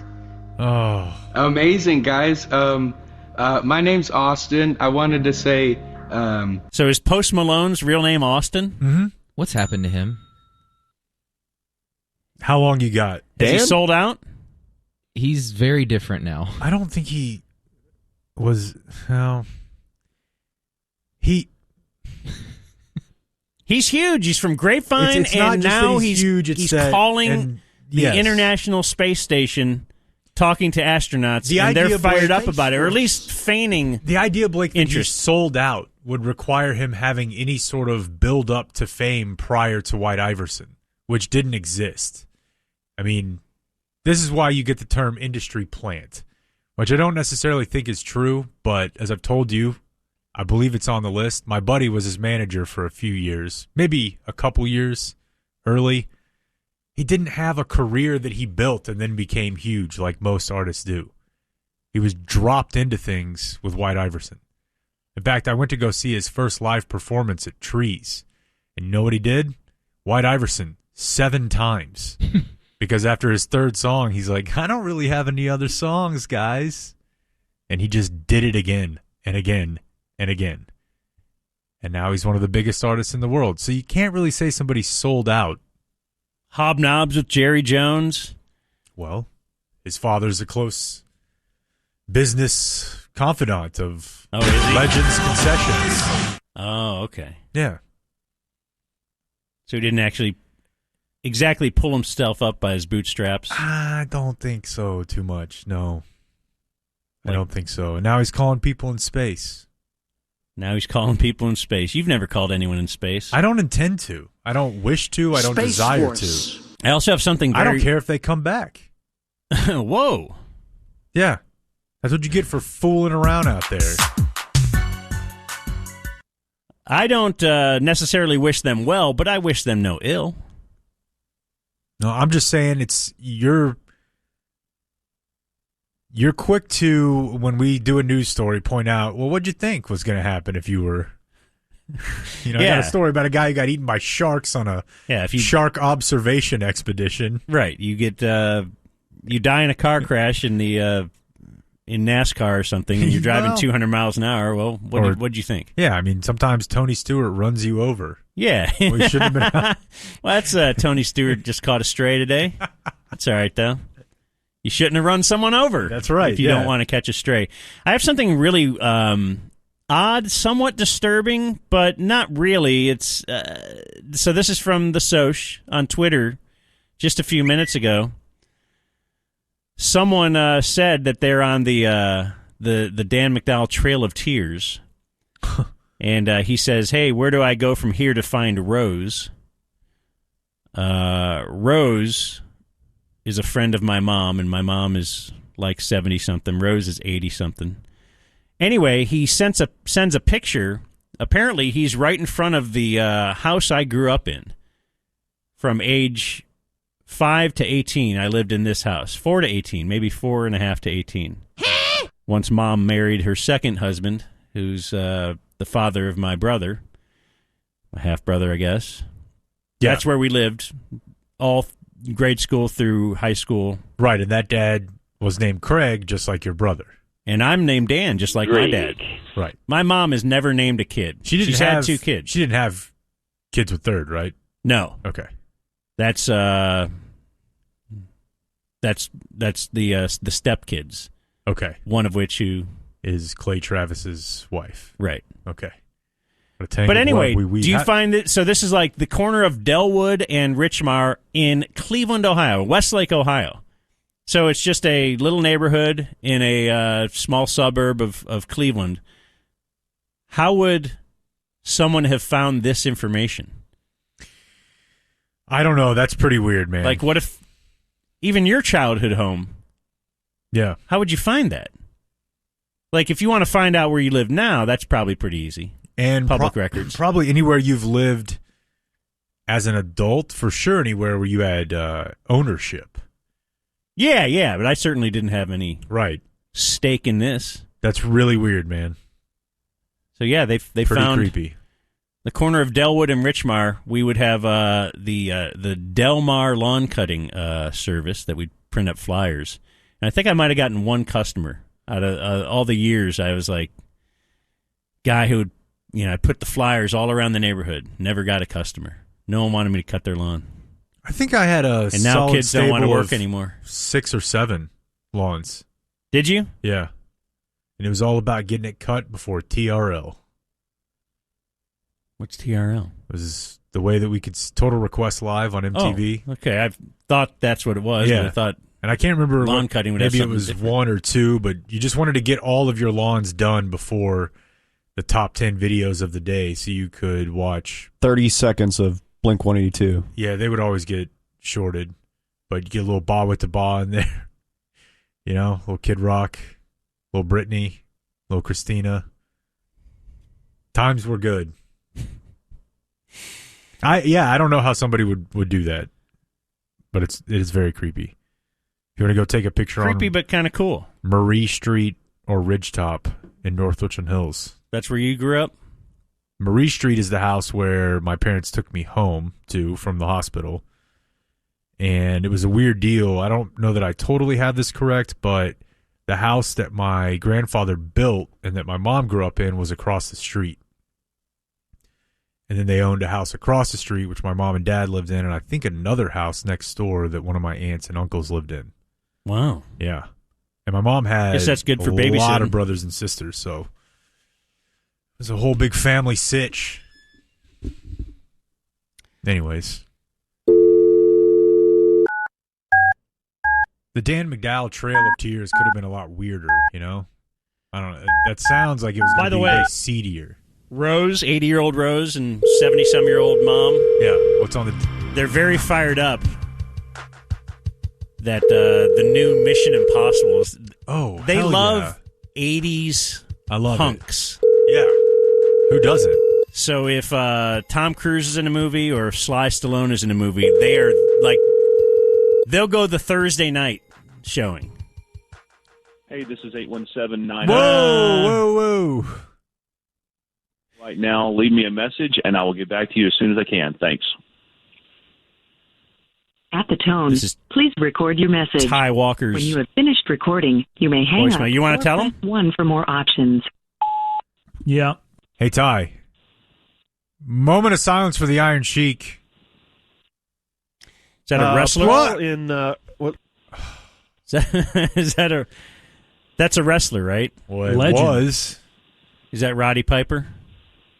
I'm sorry about Dan, Ty. Not today. Not today. Would he do the Walls of Jericho? All right. Pick up, Ty. We're going to let you go. The screening? All right. Ty's, sorry about...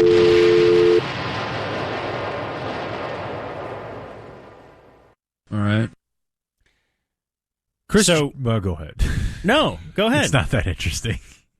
I promise you. Whatever you have is way more interesting than whatever I have for the rest of the show. I was just going to say that Chris Jericho and Chris Benoit were from like the same era, and they kind of look similar. So it's unfortunate, you know, if there's a guy in your industry that has the same name as you and you kind of look similar, and you could think like, oh, man, I hope people don't confuse us too often, especially if the one who's not me murdered his whole family. Was he the Bowflex guy? Yes. Okay. Chris Benoit is the one that murdered his whole family? Yeah. Well, that's a good to end on a Kemp spin. Didn't we kind of start with one? What do we have to start? We had a Kemp spin in this segment earlier, and I can't even remember now. Play your dumb little phone call from space.com. Okay, that's not a Kemp spin. What are you saying, Blake? He was just recapping the stuff we did, and one thing he did was play your dumb little phone call. Did you Kemp spin Post Malone? Maybe no, you did. that doesn't count. All right. Well, Blake's going to go back through the transcript. We'll figure that out. Hey, look, there's a 5 things you probably didn't know about the death of Chris Benoit article. Okay, I'm interested. And we'll get to that and see if Chris Benoit ever had Tommy John next. YouTube.com/@SportsGreek. Here's Jake with the 1:30 news. All right, thank you, Blake. Thank you, Halo God Guy. Here he is, Hammer. Thank you, Jake. Thank you, Milestone, air conditioning, heating, plumbing, and more. Well, have you guys seen on the Saudis' Twitter, everyone in New York complaining about their air? No. I have because it affected the Yankees game. Did it? What happened? Just the air quality was poor. Then when you looked out over the stadium, it just looked really, really hazy. It's orange. Like the whole city's orange. Smoke from Canadian wildfires have triggered air pollution warnings, and people in New York have been saying you can smell fire.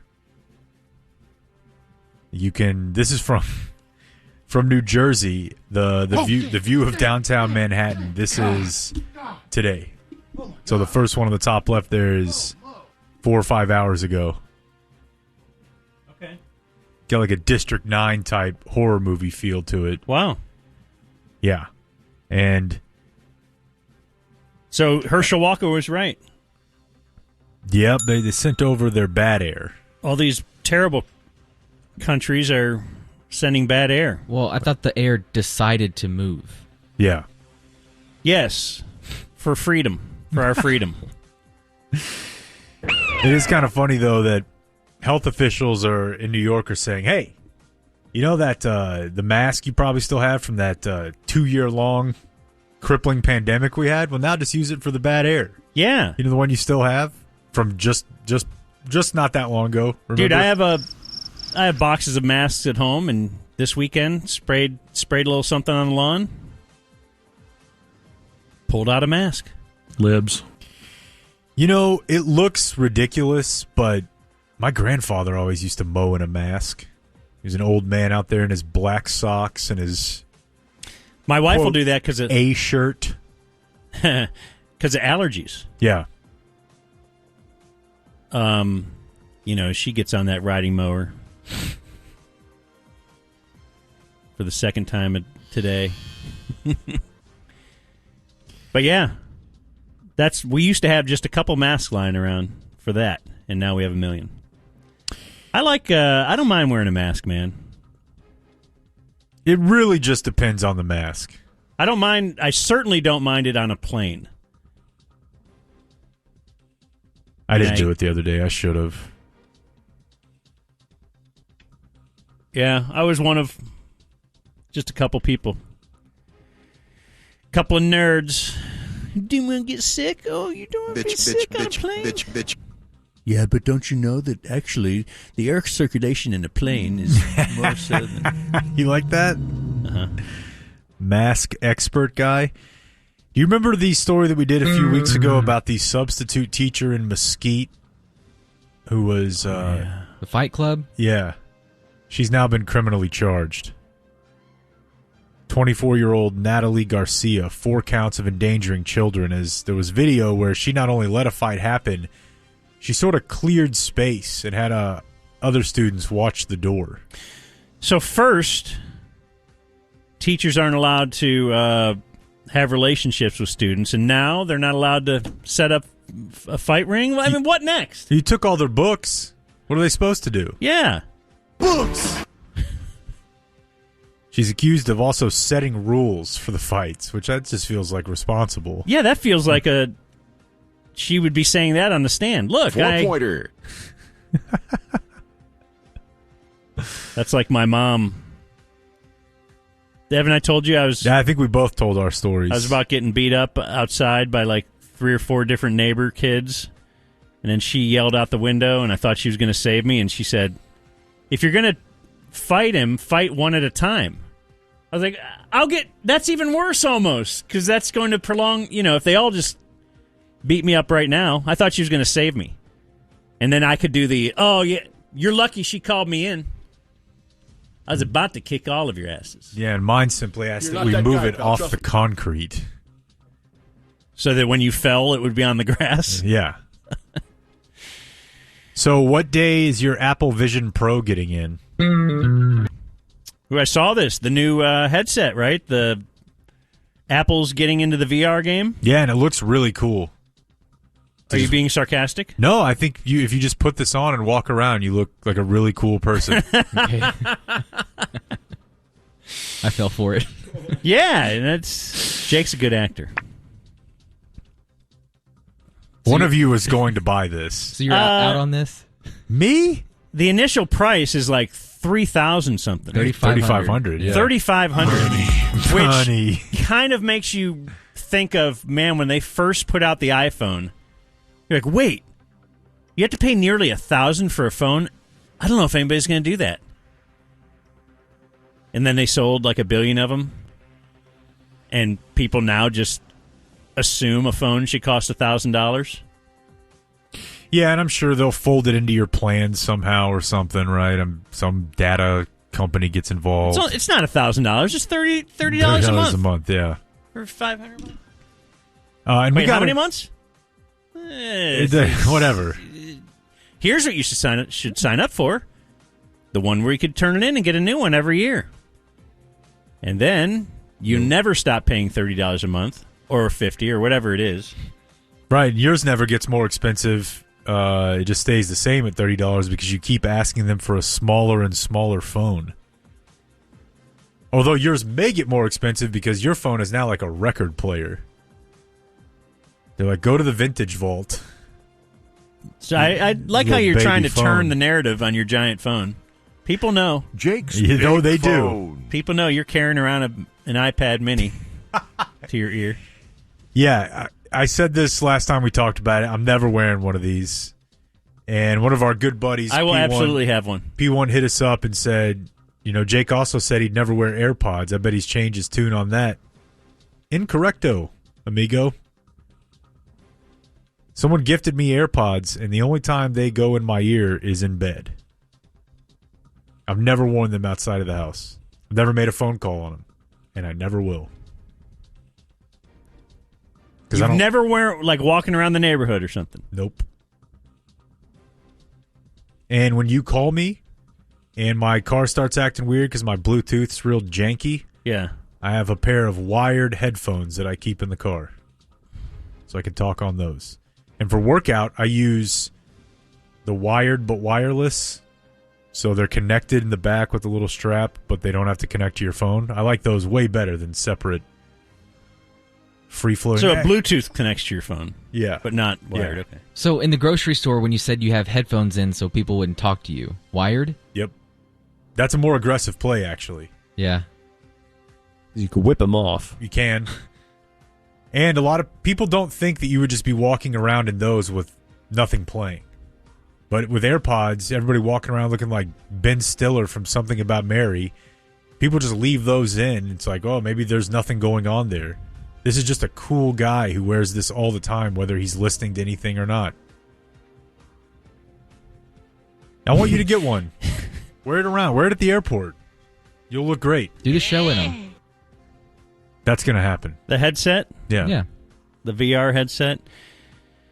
I just didn't see anything in the story about it that made me say I need to get into this yet. Well, it didn't have anything in there about being able to dial up, Kim Kardashian and be with her for an evening. Well, they don't have to put that in there. You know that's possible. I don't know. I want to hear about it from... I have a team of guys who are working on it on the side, and they'll let me know if it works. I have friends, Blake, who have children that are of the age where the VR headset was a big player around Christmas time. And I recall we all went out of town together for New Year's Eve, and a big topic of conversation among a few of the dads was like, dude, have you tried it yet? I bought my kids that... Like, what do you think? Of course I've tried it. Oh, they've tried the porn? Yeah. And? Porno! They were the rave reviews. I have a buddy whose wife was on board with him wearing it while they had relations. There are different levels of on board with control. Is doing a lot of lifting in that sentence. She let him. It did occur. That means, yeah, that's a keeper of a lady. Hold on to her, sir. Yeah. Or just pretend like you're holding on to someone else and hold on to them.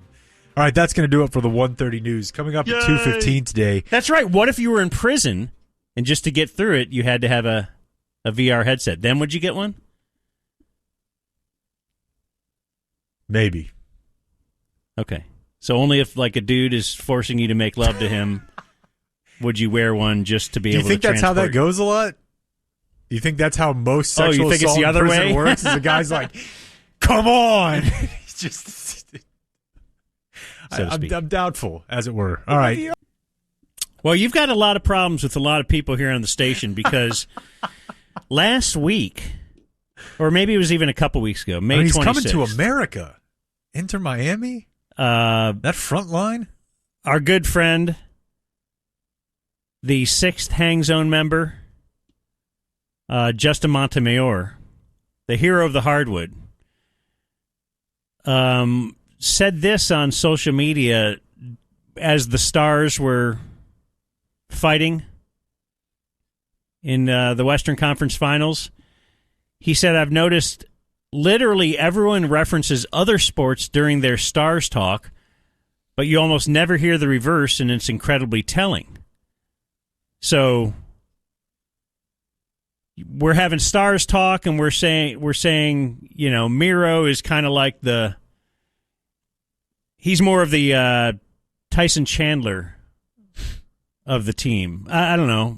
Well, you know, it's just used because we don't watch a lot of hockey, or maybe even the fan base doesn't. We want to reference something else. Anyway, you then last week just kind of Monty caught a stray. We were talking about something else, and we referenced this argument or this opinion that referencing Stars or other sports to bring you up to speed on what's going on with the Stars. You said that's a bad opinion that Monty has. Mm-hmm. And we said, well, Fight Night is coming up, but I think Jake has aged out of Fight Night now.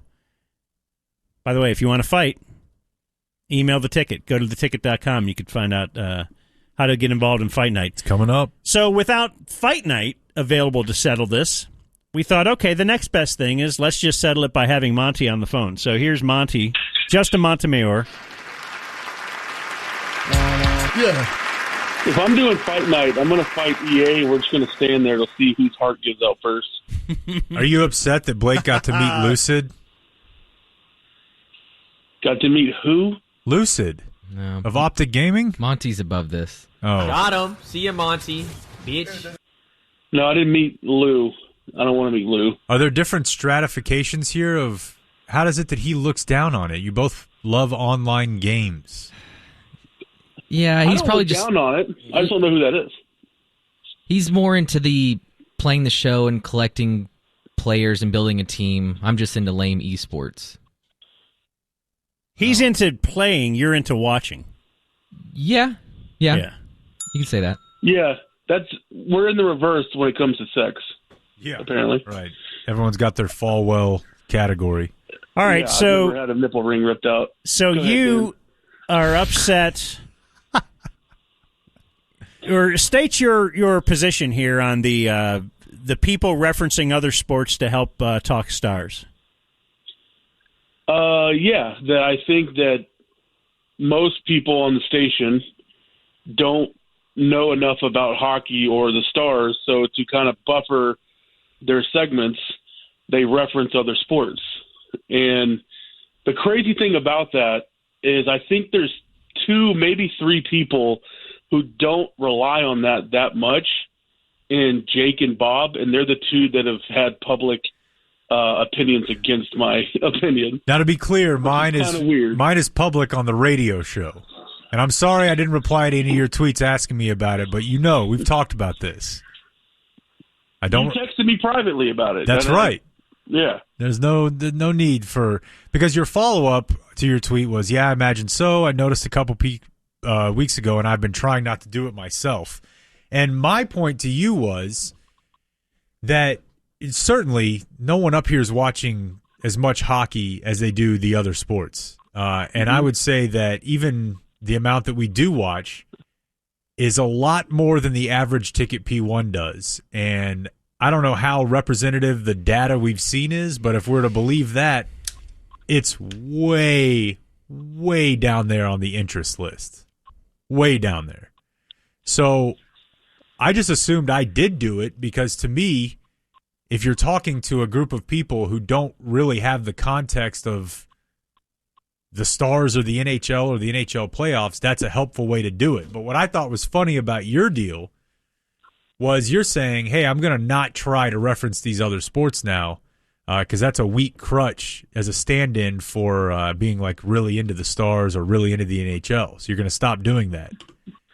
But unfortunately, you can't automatically have watched hockey for 20 years and know a lot about the Stars or the NHL. So there's not really a stand-in for the thing that you're removing. I mean, there is if you realize you're about to say it in real time, you just don't say it. And I personally think, whether it's conscious or not, that most people that are doing that are not doing it for the listener. They're doing it because they don't know a lot about the game. And so it's easier for them to reference the Mavs or the Cowboys.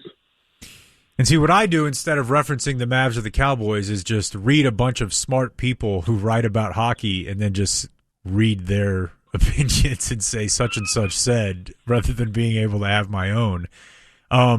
Does this all stem back from, I gather that the Stars had kind of an ableist take against you at some point this year?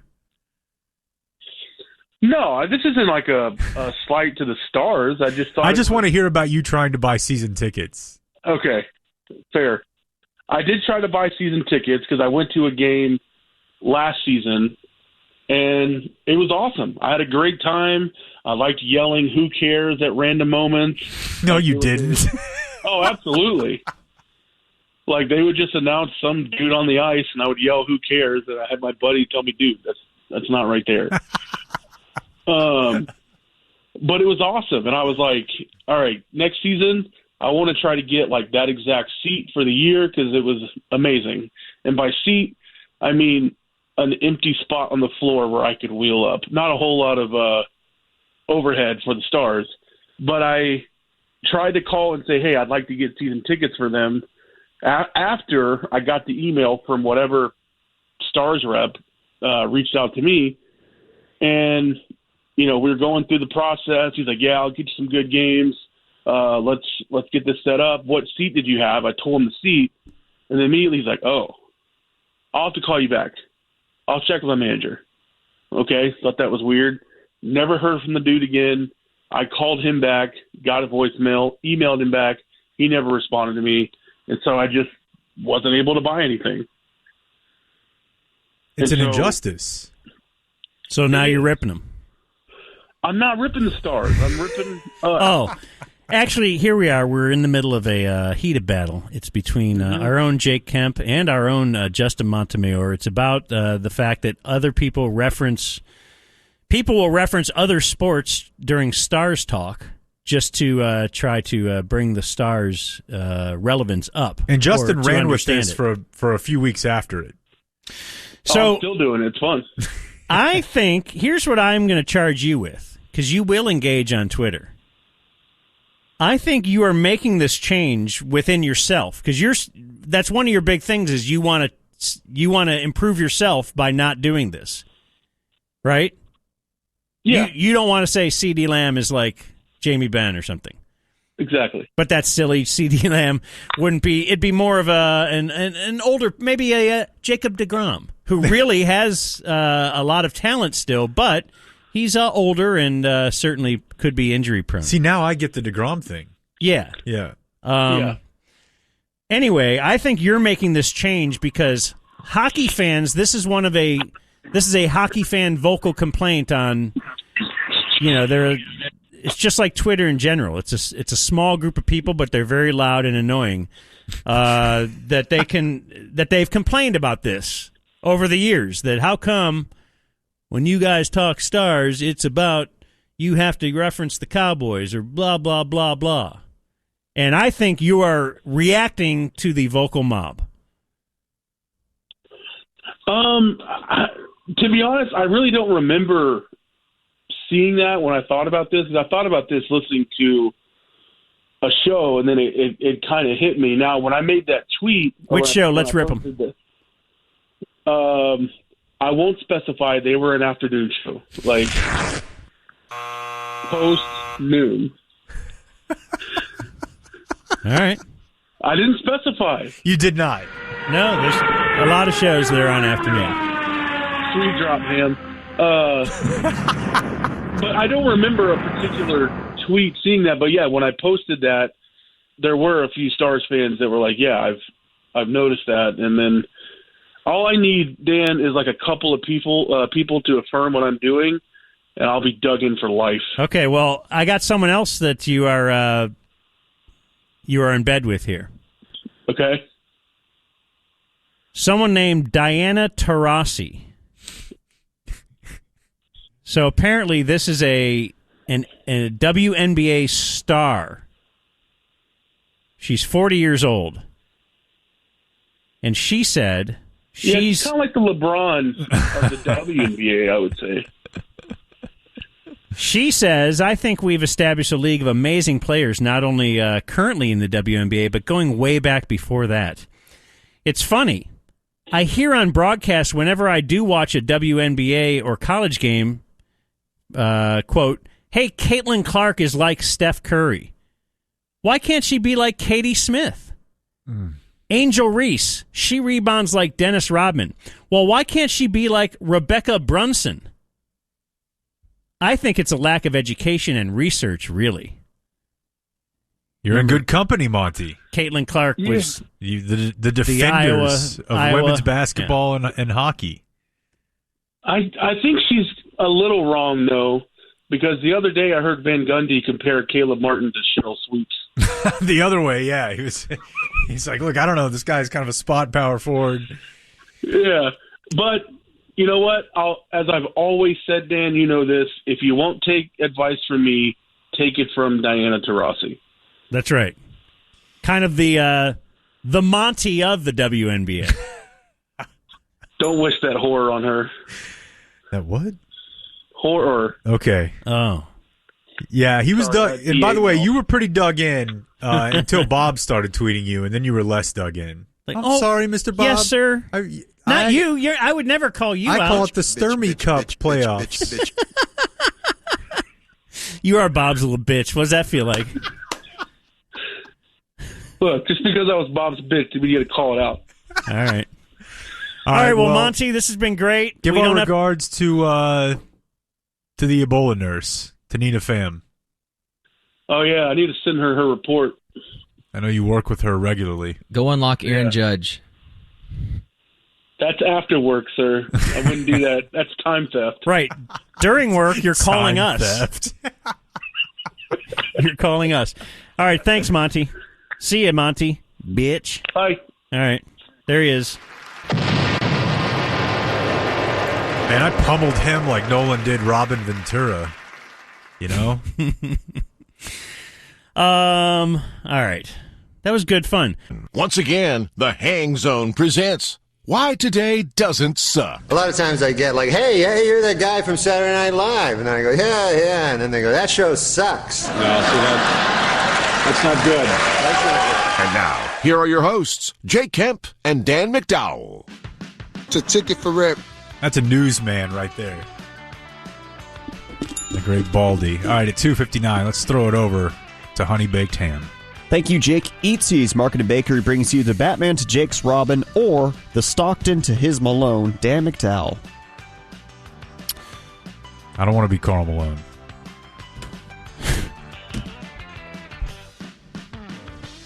Joining us now, it's the Hard Line. We have Corby, Two Coffee Corby. Hi, Corby. Tennis Bob. Bob. Dave, who does not want to be labeled. Tortoise Dave. And David Mino. David Mino. What's going on, Dan? I don't know, you know. Talking sports. Woof. You ain't kidding, huh? Boy, it's days like this we live for. Oh, boy. Hey, Blake. He's not listening. Blake. Hey, Jake. It's Gray Pride night. Looks like they're going to postpone White Sox Yankees. Because of Messi? Because of the orangeness? Yeah. Dude, the smoke is crazy. Considering it. It's kind of like Lost. Dude, So is no that just doubt. affecting the Northeast, or is the Midwest affected too? I don't know about the the Midwest, but I got a DM from a P1 in Washington, D.C., and all of their outdoor activities are canceled. Libs. Lunch has been canceled. Those libs will just cancel anything. Thank you, Mino. Maybe Biden won't fall down anymore. Movie of the month. Heavyweights? Heck yes. Let's go. Hasn't it already been up? Okay. I don't think so. I don't know, but it definitely hasn't been done at The Alamo. The Alamo. I don't know what it is. I feel like we watched it. I've never heard of It's it. a movie about a fat camp. Doesn't mean I'll remember it. Ben Stiller does the character that he did in Dodgeball, but like 10 years before that. Okay, well, I've never seen Dodgeball. Bro. I'm going to get broed on that. Wow. It's so good. Is it? Yes. For real? Yes. Don't you remember Get on the Scale? Get off the scale? That's right. We did do it on the show. All right, campers. Let's see who wants to go first. Get on the scale. We did? If you can't dodge a wrench, you can't dodge a ball. It was written by Judd Apatow, Dan. One of his first. What is it? Dodge, duck, dive. Uh-oh. What just happened Dodge, to you? duck, Dodge, dive, dip, duck, dive, and dodge. Yeah. Those are the 5 keys. That made a significant impact. Well, today is Wednesday, June 7th, the 158th day of the year. 207 days remain in 2023. On this day in 1973, the Rangers... Rangers have the number 1 pick in the free agent draft. They select Texas high school pitcher David Clyde. Okay. Isn't that him? The second pick, the Phillies take John Stearns.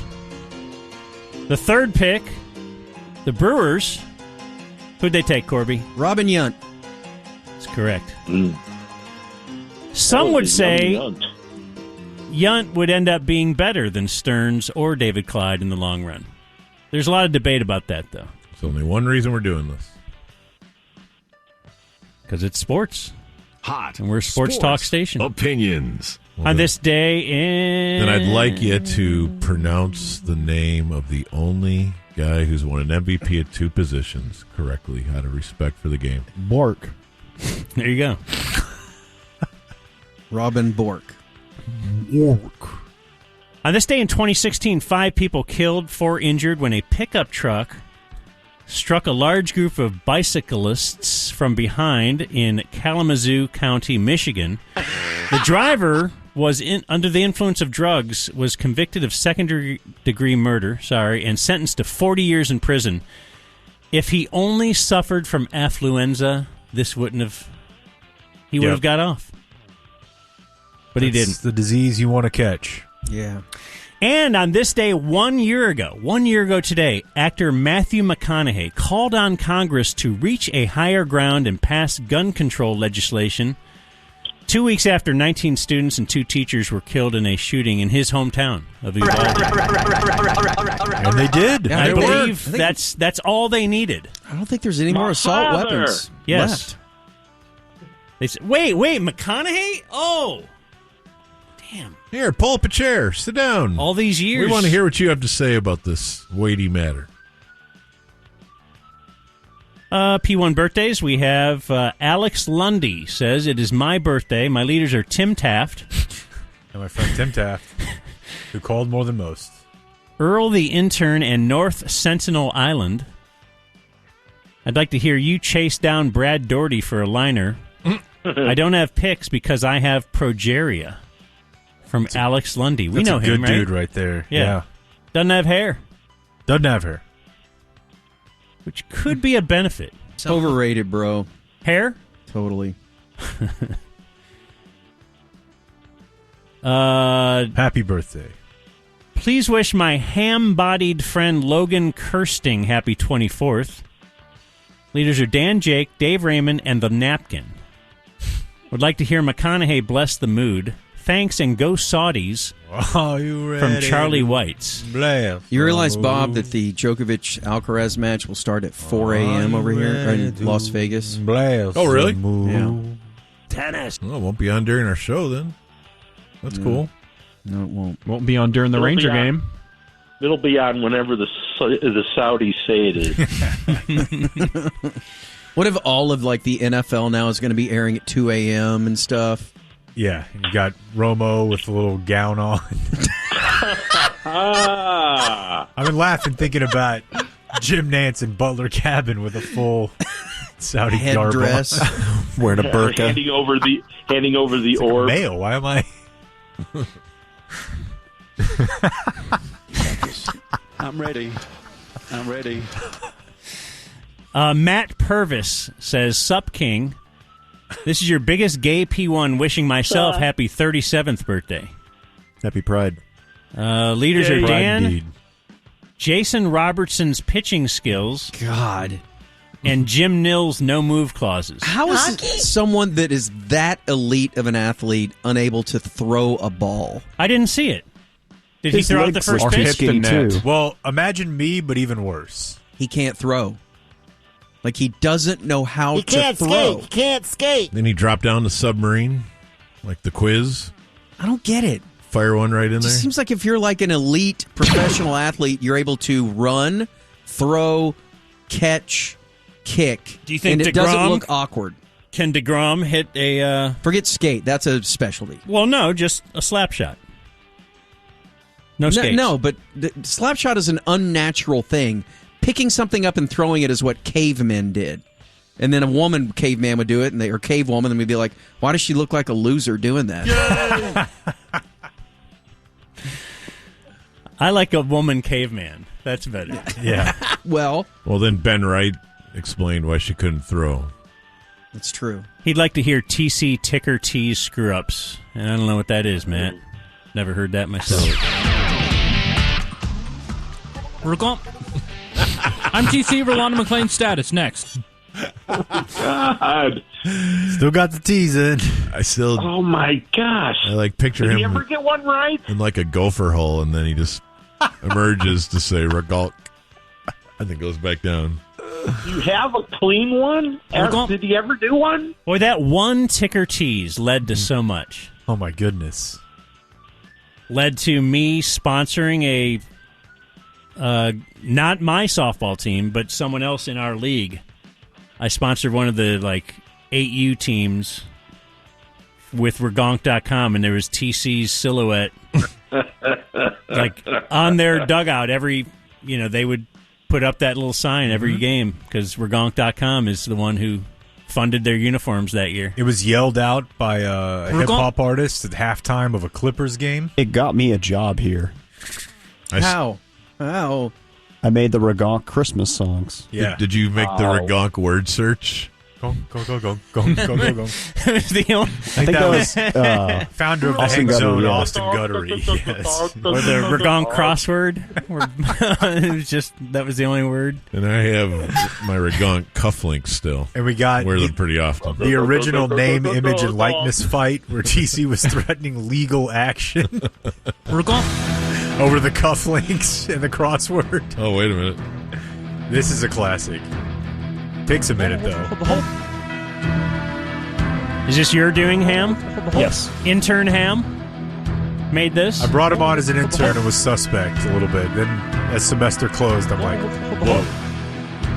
Get this guy a job. Yeah.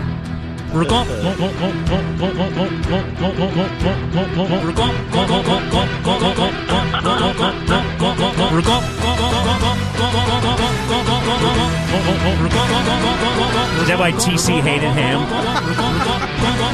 It's probably right up there on the list. Two guys that won't eat vegetables. They have so much in common. Yeah. I know, They're they the really only do. two people I know who are brushing their teeth twice a month in Yeah. their 20s. Twice a day. Now. Sometimes See, he does it now, too. that's who butt heads the most, people Yeah. that are exactly the same. Just a giant choir in gowns, and they're all TC.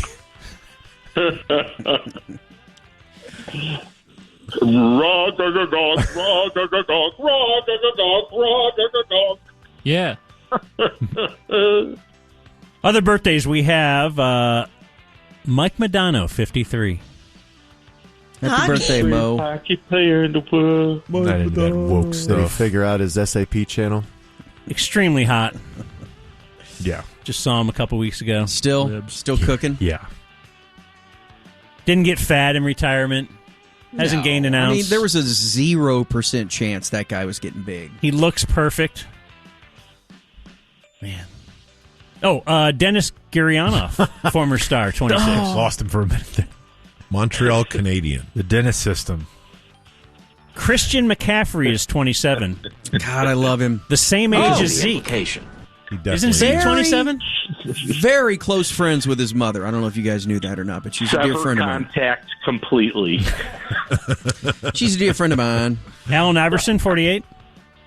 Oh, Anna Kournikova is 42. Anna Kournikova. Speaking of Always Sunny, did I see a promo? There's a new episode tonight. Yeah. You're right. Doing a one-off? June 7th. Oh, No, they're the just whole new season starts. Yeah. Interesting. What season is this? Was Anna Kournikova the first guest that Gordon sniffed her chair afterwards? Was she really a guest?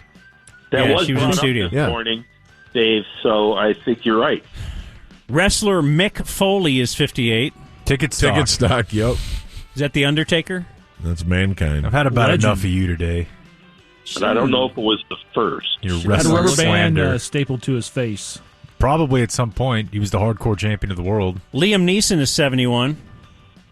He's got some Ra's al Ghul. Big hog. real racist comments in his past. Oh. You What's can a set up. catchman? You can set up the copy points in I don't any know, order you want. What was the connection to him being on Atlanta?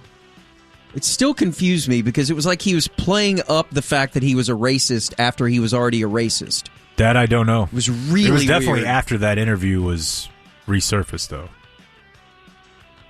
Well, yeah, I think that was the premise of his character. And he wanted to go hunt people of a certain race. Mike Pence is 64. I'm just kidding. Mother. Calls his wife Mother. Running for president. He is way too young to be president. We need 90. Bear Grylls, 49. He drinks his own urine. Kind of a fraud. Yeah, he is. Hey, who was the... Good fraud, but kind of a fraud. Who was the politician that had the weird yell that sort of... Howard Dean. Howard Dean. I couldn't remember that the other day. I'm going to go to the White House. The teenage boys at the house were all debating. Yeah! Because in their version of political history, he was about to be president until that yell. That's not entirely true, but it is on that list of when you read about campaign defining moments. It was up there with the Dukakis helmet. And he was going to be nominated, Howard just Dean? before his time.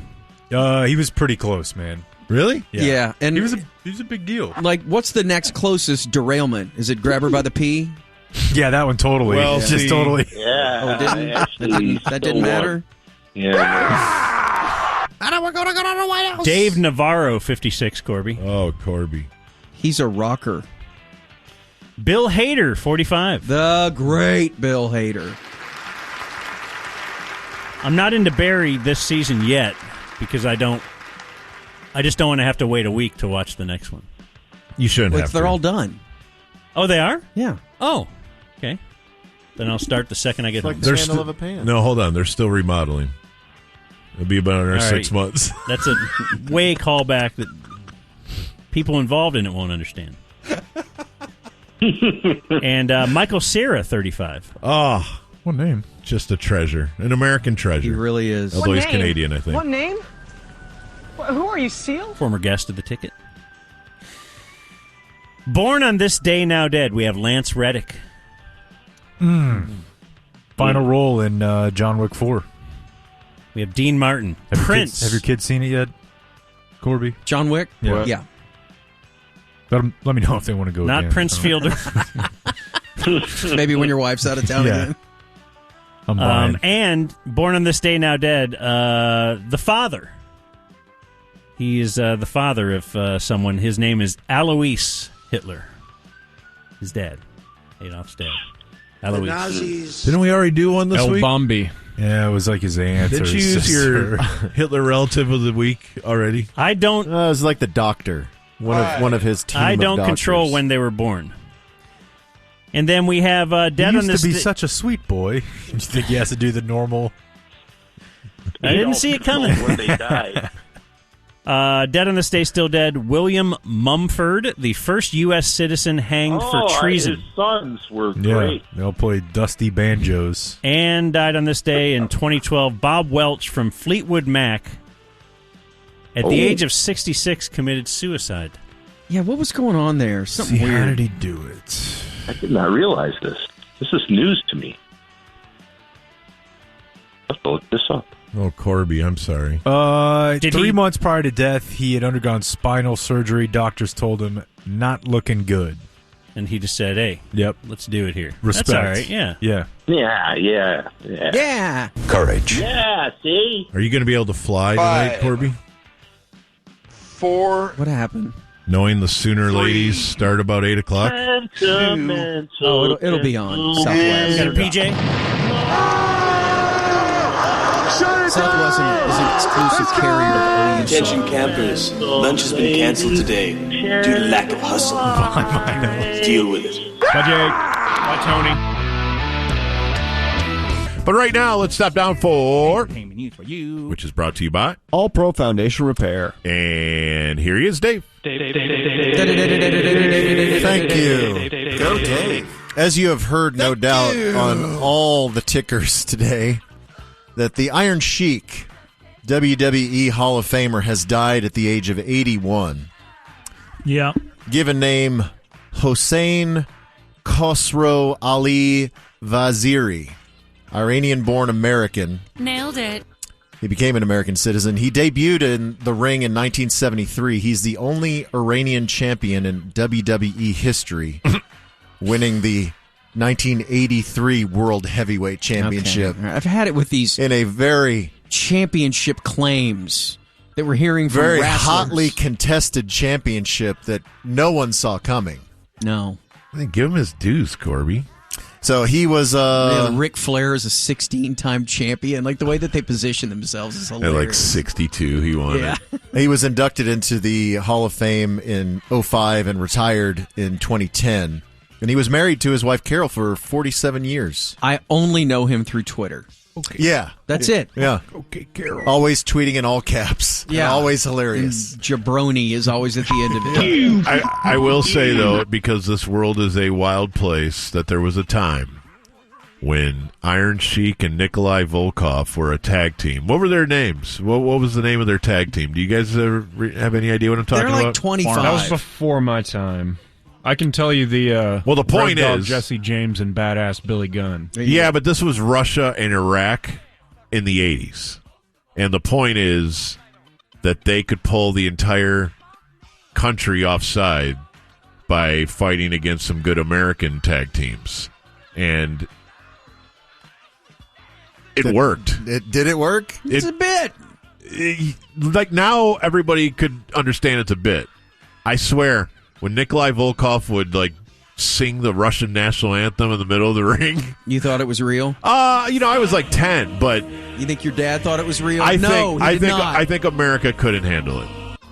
I don't think everybody was as cynical as they are now, knowing that they were Good thing every redneck didn't have an AR-15 back then.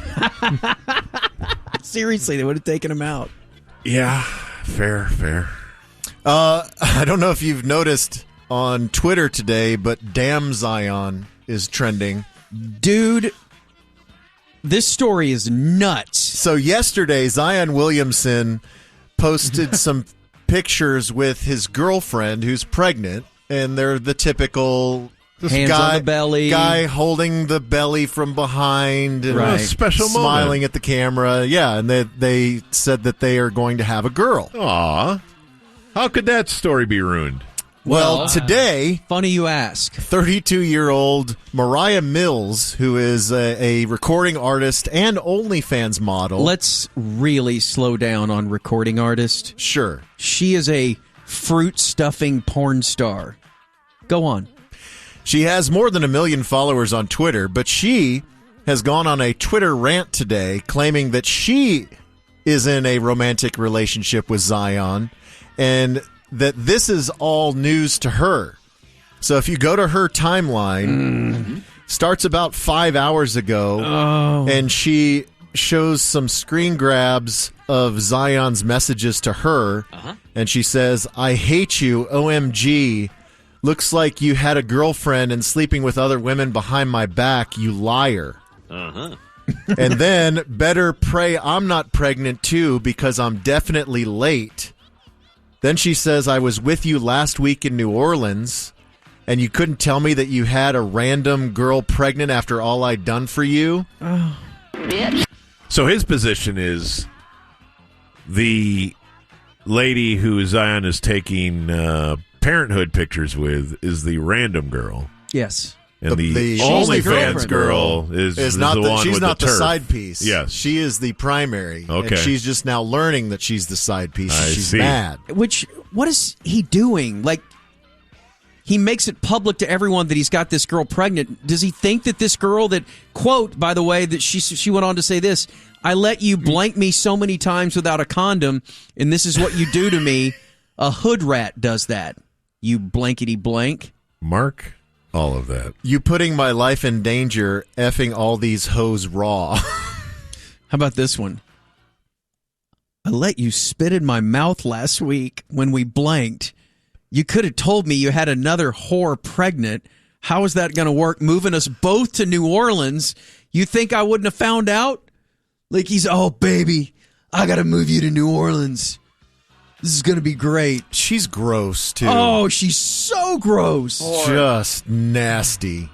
So what is it about the $200 million contract that causes these young men to perhaps lose their judgment?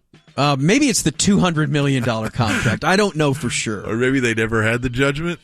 Who can say? I mean, look, you put $250 million into the hands of a 22-year-old. Yeah. This is what you get. This is it. Yeah. I've seen it. So now what is? Hold on, Ty. What does he do? I don't know. To tear his meniscus again. Do you think that pregnant girl was really aware of OnlyFans girl? No. I'm going to guess no. I'm sure she thought she was the one and only. Oh, it's so tense. And so Mariah Mills is actually trying to take credit for Zion's rehab.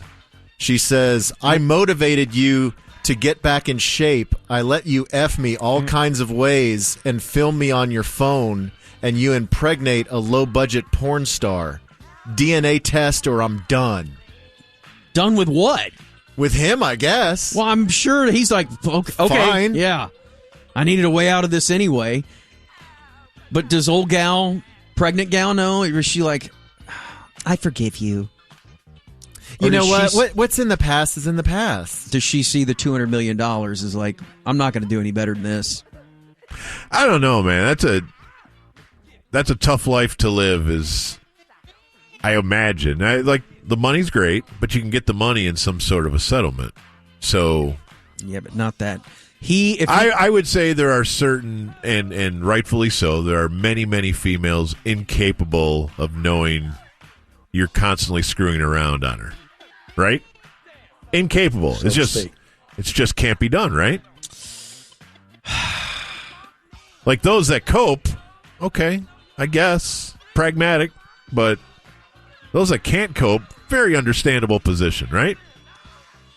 Yes, you're exactly right. But I bet you this woman is like freaking out.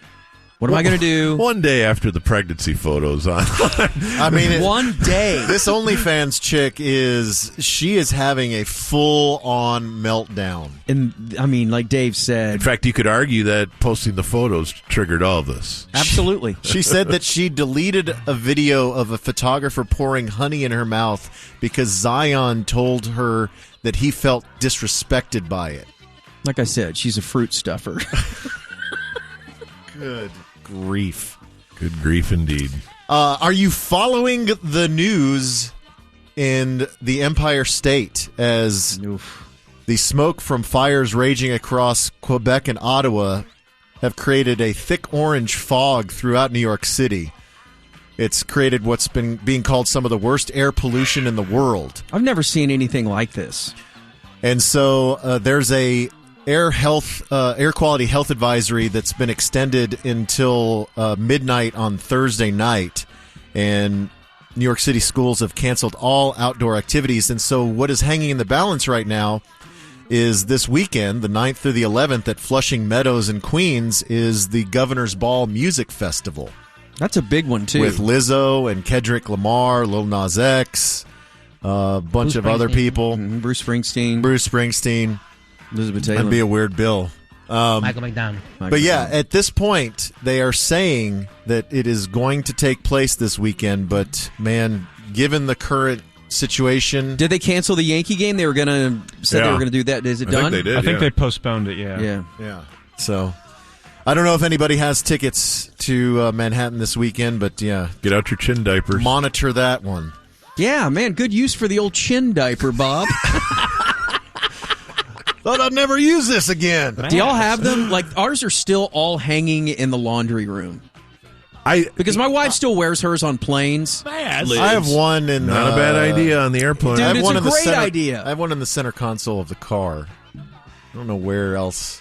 Maybe there's a box of them in like the cloth ones that we something. washed and all that. They're all just sitting there hanging up in the laundry. We're just waiting on a pandy. Can I use the one with the Joker mouth for the plane tonight? Yeah. Weird. Okay. Don't freak the plane out, weirdo. Have you ever heard of a guy named Jay Johnston? The That Moose. sounds really familiar. Might be the Moose. He is he's a character actor. So on Bob's Burgers, he was the voice of Jimmy Pesto Sr. He was one of the hot cops in Arrested Development. Yeah, he was a fellow restaurant owner and the rival to Bob Belcher on Bob's Burgers. One of the hot cops. He also played Taylor, one of the police officers on Arrested Development. He's been on a bunch of Adult Swim shows. He was also a writer and actor on Mr. Show in the 90s. Okay, good career. Well, he has been charged for participating in the Jan 6 riot. Oh, no.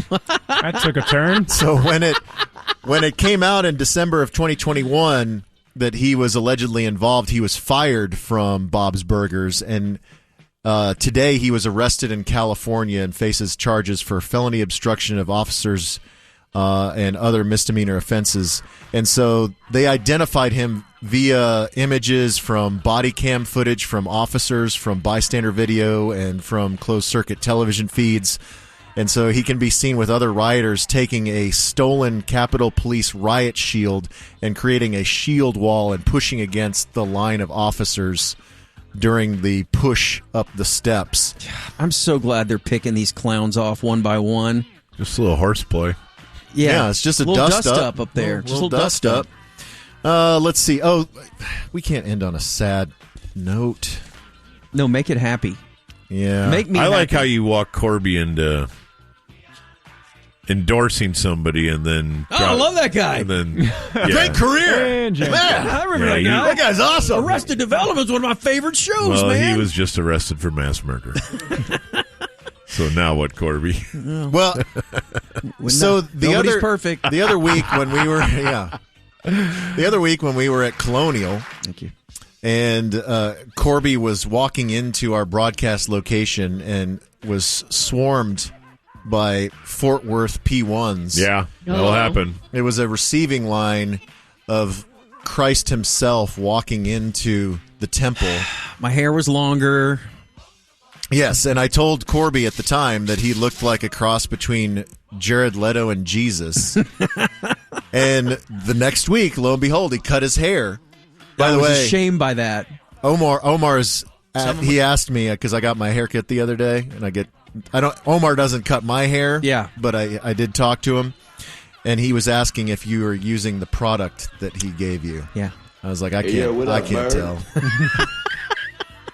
Yes, Omar, I am. Of course he is, Omar. All in the game. Yeah, well, it is, bro. Your former doppelganger, Jared Leto, caused some alarm in Berlin the other day. Oh, no. Not sure why he was there or what exactly he was doing, but he decided in the middle of the afternoon, without a harness, to scale the outside wall of the Hotel de Rome in Berlin. Hey, when are we doing Climber Guy? Why would Jared Leto do that? I don't know. This definitely seems like a dive headfirst into a wood chipper kind of urge. It does. Like, I'm gonna climb that building. Look at all those toe holds. I'm gonna climb that building. I mean, it's a very old, like, kind of stone and brick structure. Does he think he's Alex Honnold? And so, yeah, he's just free climbing, and then he just watched Free Solo. A crowd of onlookers gather and like, oh my God, that's Jared Leto climbing a building. And eventually, I guess he climbed into a hotel room. I don't know if it was his, if he was just taking a shortcut. He didn't want to see paparazzi in the lobby. Forgot his keys. That's kind of awesome, though. He's like 50. Yeah, he's 51. Able to climb hotel buildings in a single bound. How far up did he get? Is his hair still luxurious with those steely blue eyes? Yeah. I don't know if he was barefoot. In a bathrobe. Yeah. Joker tattoos. Do you think that the girl who was sitting in there in her bedroom, in her hotel bedroom, like, I want this to be some sort of... Right. Oh, my God, a peeping Tom. Oh, my God, Jared Leto. Right. Oh, my God. Oh, okay. Come on in. And that's your news. All right. Good stuff. YouTube.com/@SportsGreek. Here's Dave. Well, Texas Attorney General Ken Paxton has announced his legal team, and they held a press conference today in Austin to address reporters. And so the lead attorney for Ken Paxton's defense for his impeachment trial, a man from Houston named Tony Busby. No way! You've heard of him? And if that name sounds familiar, he has represented Rick Perry against his abusive power accusations, and he also represented nearly 24 women who accused Deshaun Watson of doing the happy baby. That's a friend of the Hang Zone, right? Was he on there? Yes, he was. Oh, yeah, and he's also the guy that parked a tank. Yeah, he's got a tank in his front yard or on the front curb and took his homeowners association to court or something so that he could have like a World War II tank in his front yard. As one would need, right? And, one more. And I think he was dating some chick who may have enjoyed wine, and I think she started trashing his artwork when she got real mad at him. That's right. Picasso's. Was it a Picasso? I believe so, yeah. And just, I think, destroyed it, maybe?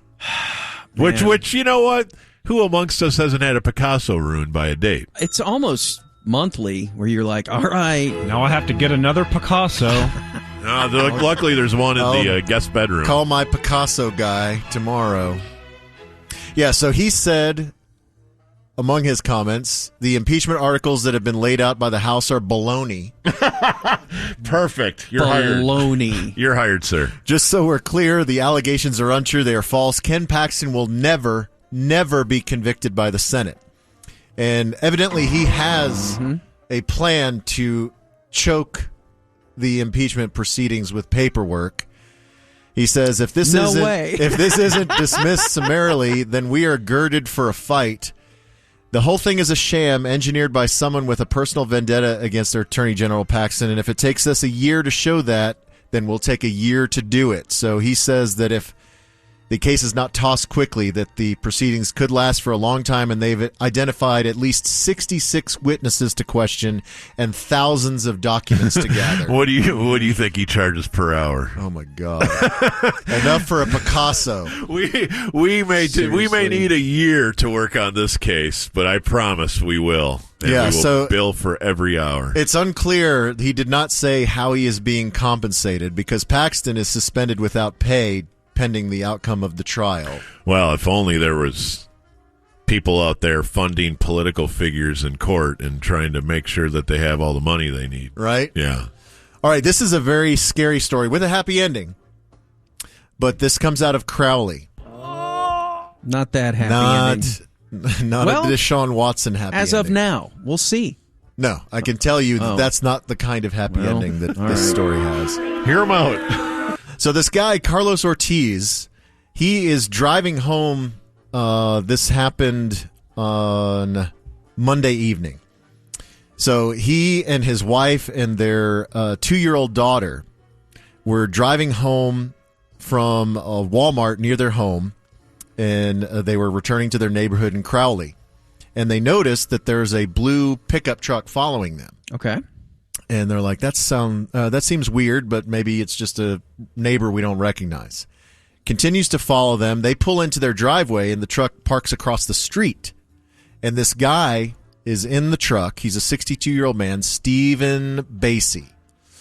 And so Carlos's wife takes the groceries inside. Their daughter starts playing in the yard out front. And Ortiz is speaking to the suspect, who's still in his car, rolls down his window, and asks Ortiz about his truck. making small talk, like, hey, I like your truck. You interested in selling? No, not interested in selling. Then he says he starts asking and saying some things that threw up red flags for me. He starts asking about their daughter, their 2-year-old daughter. Ruh-roh. He started seeing my daughter in the front yard, and he was like, oh, is that your daughter?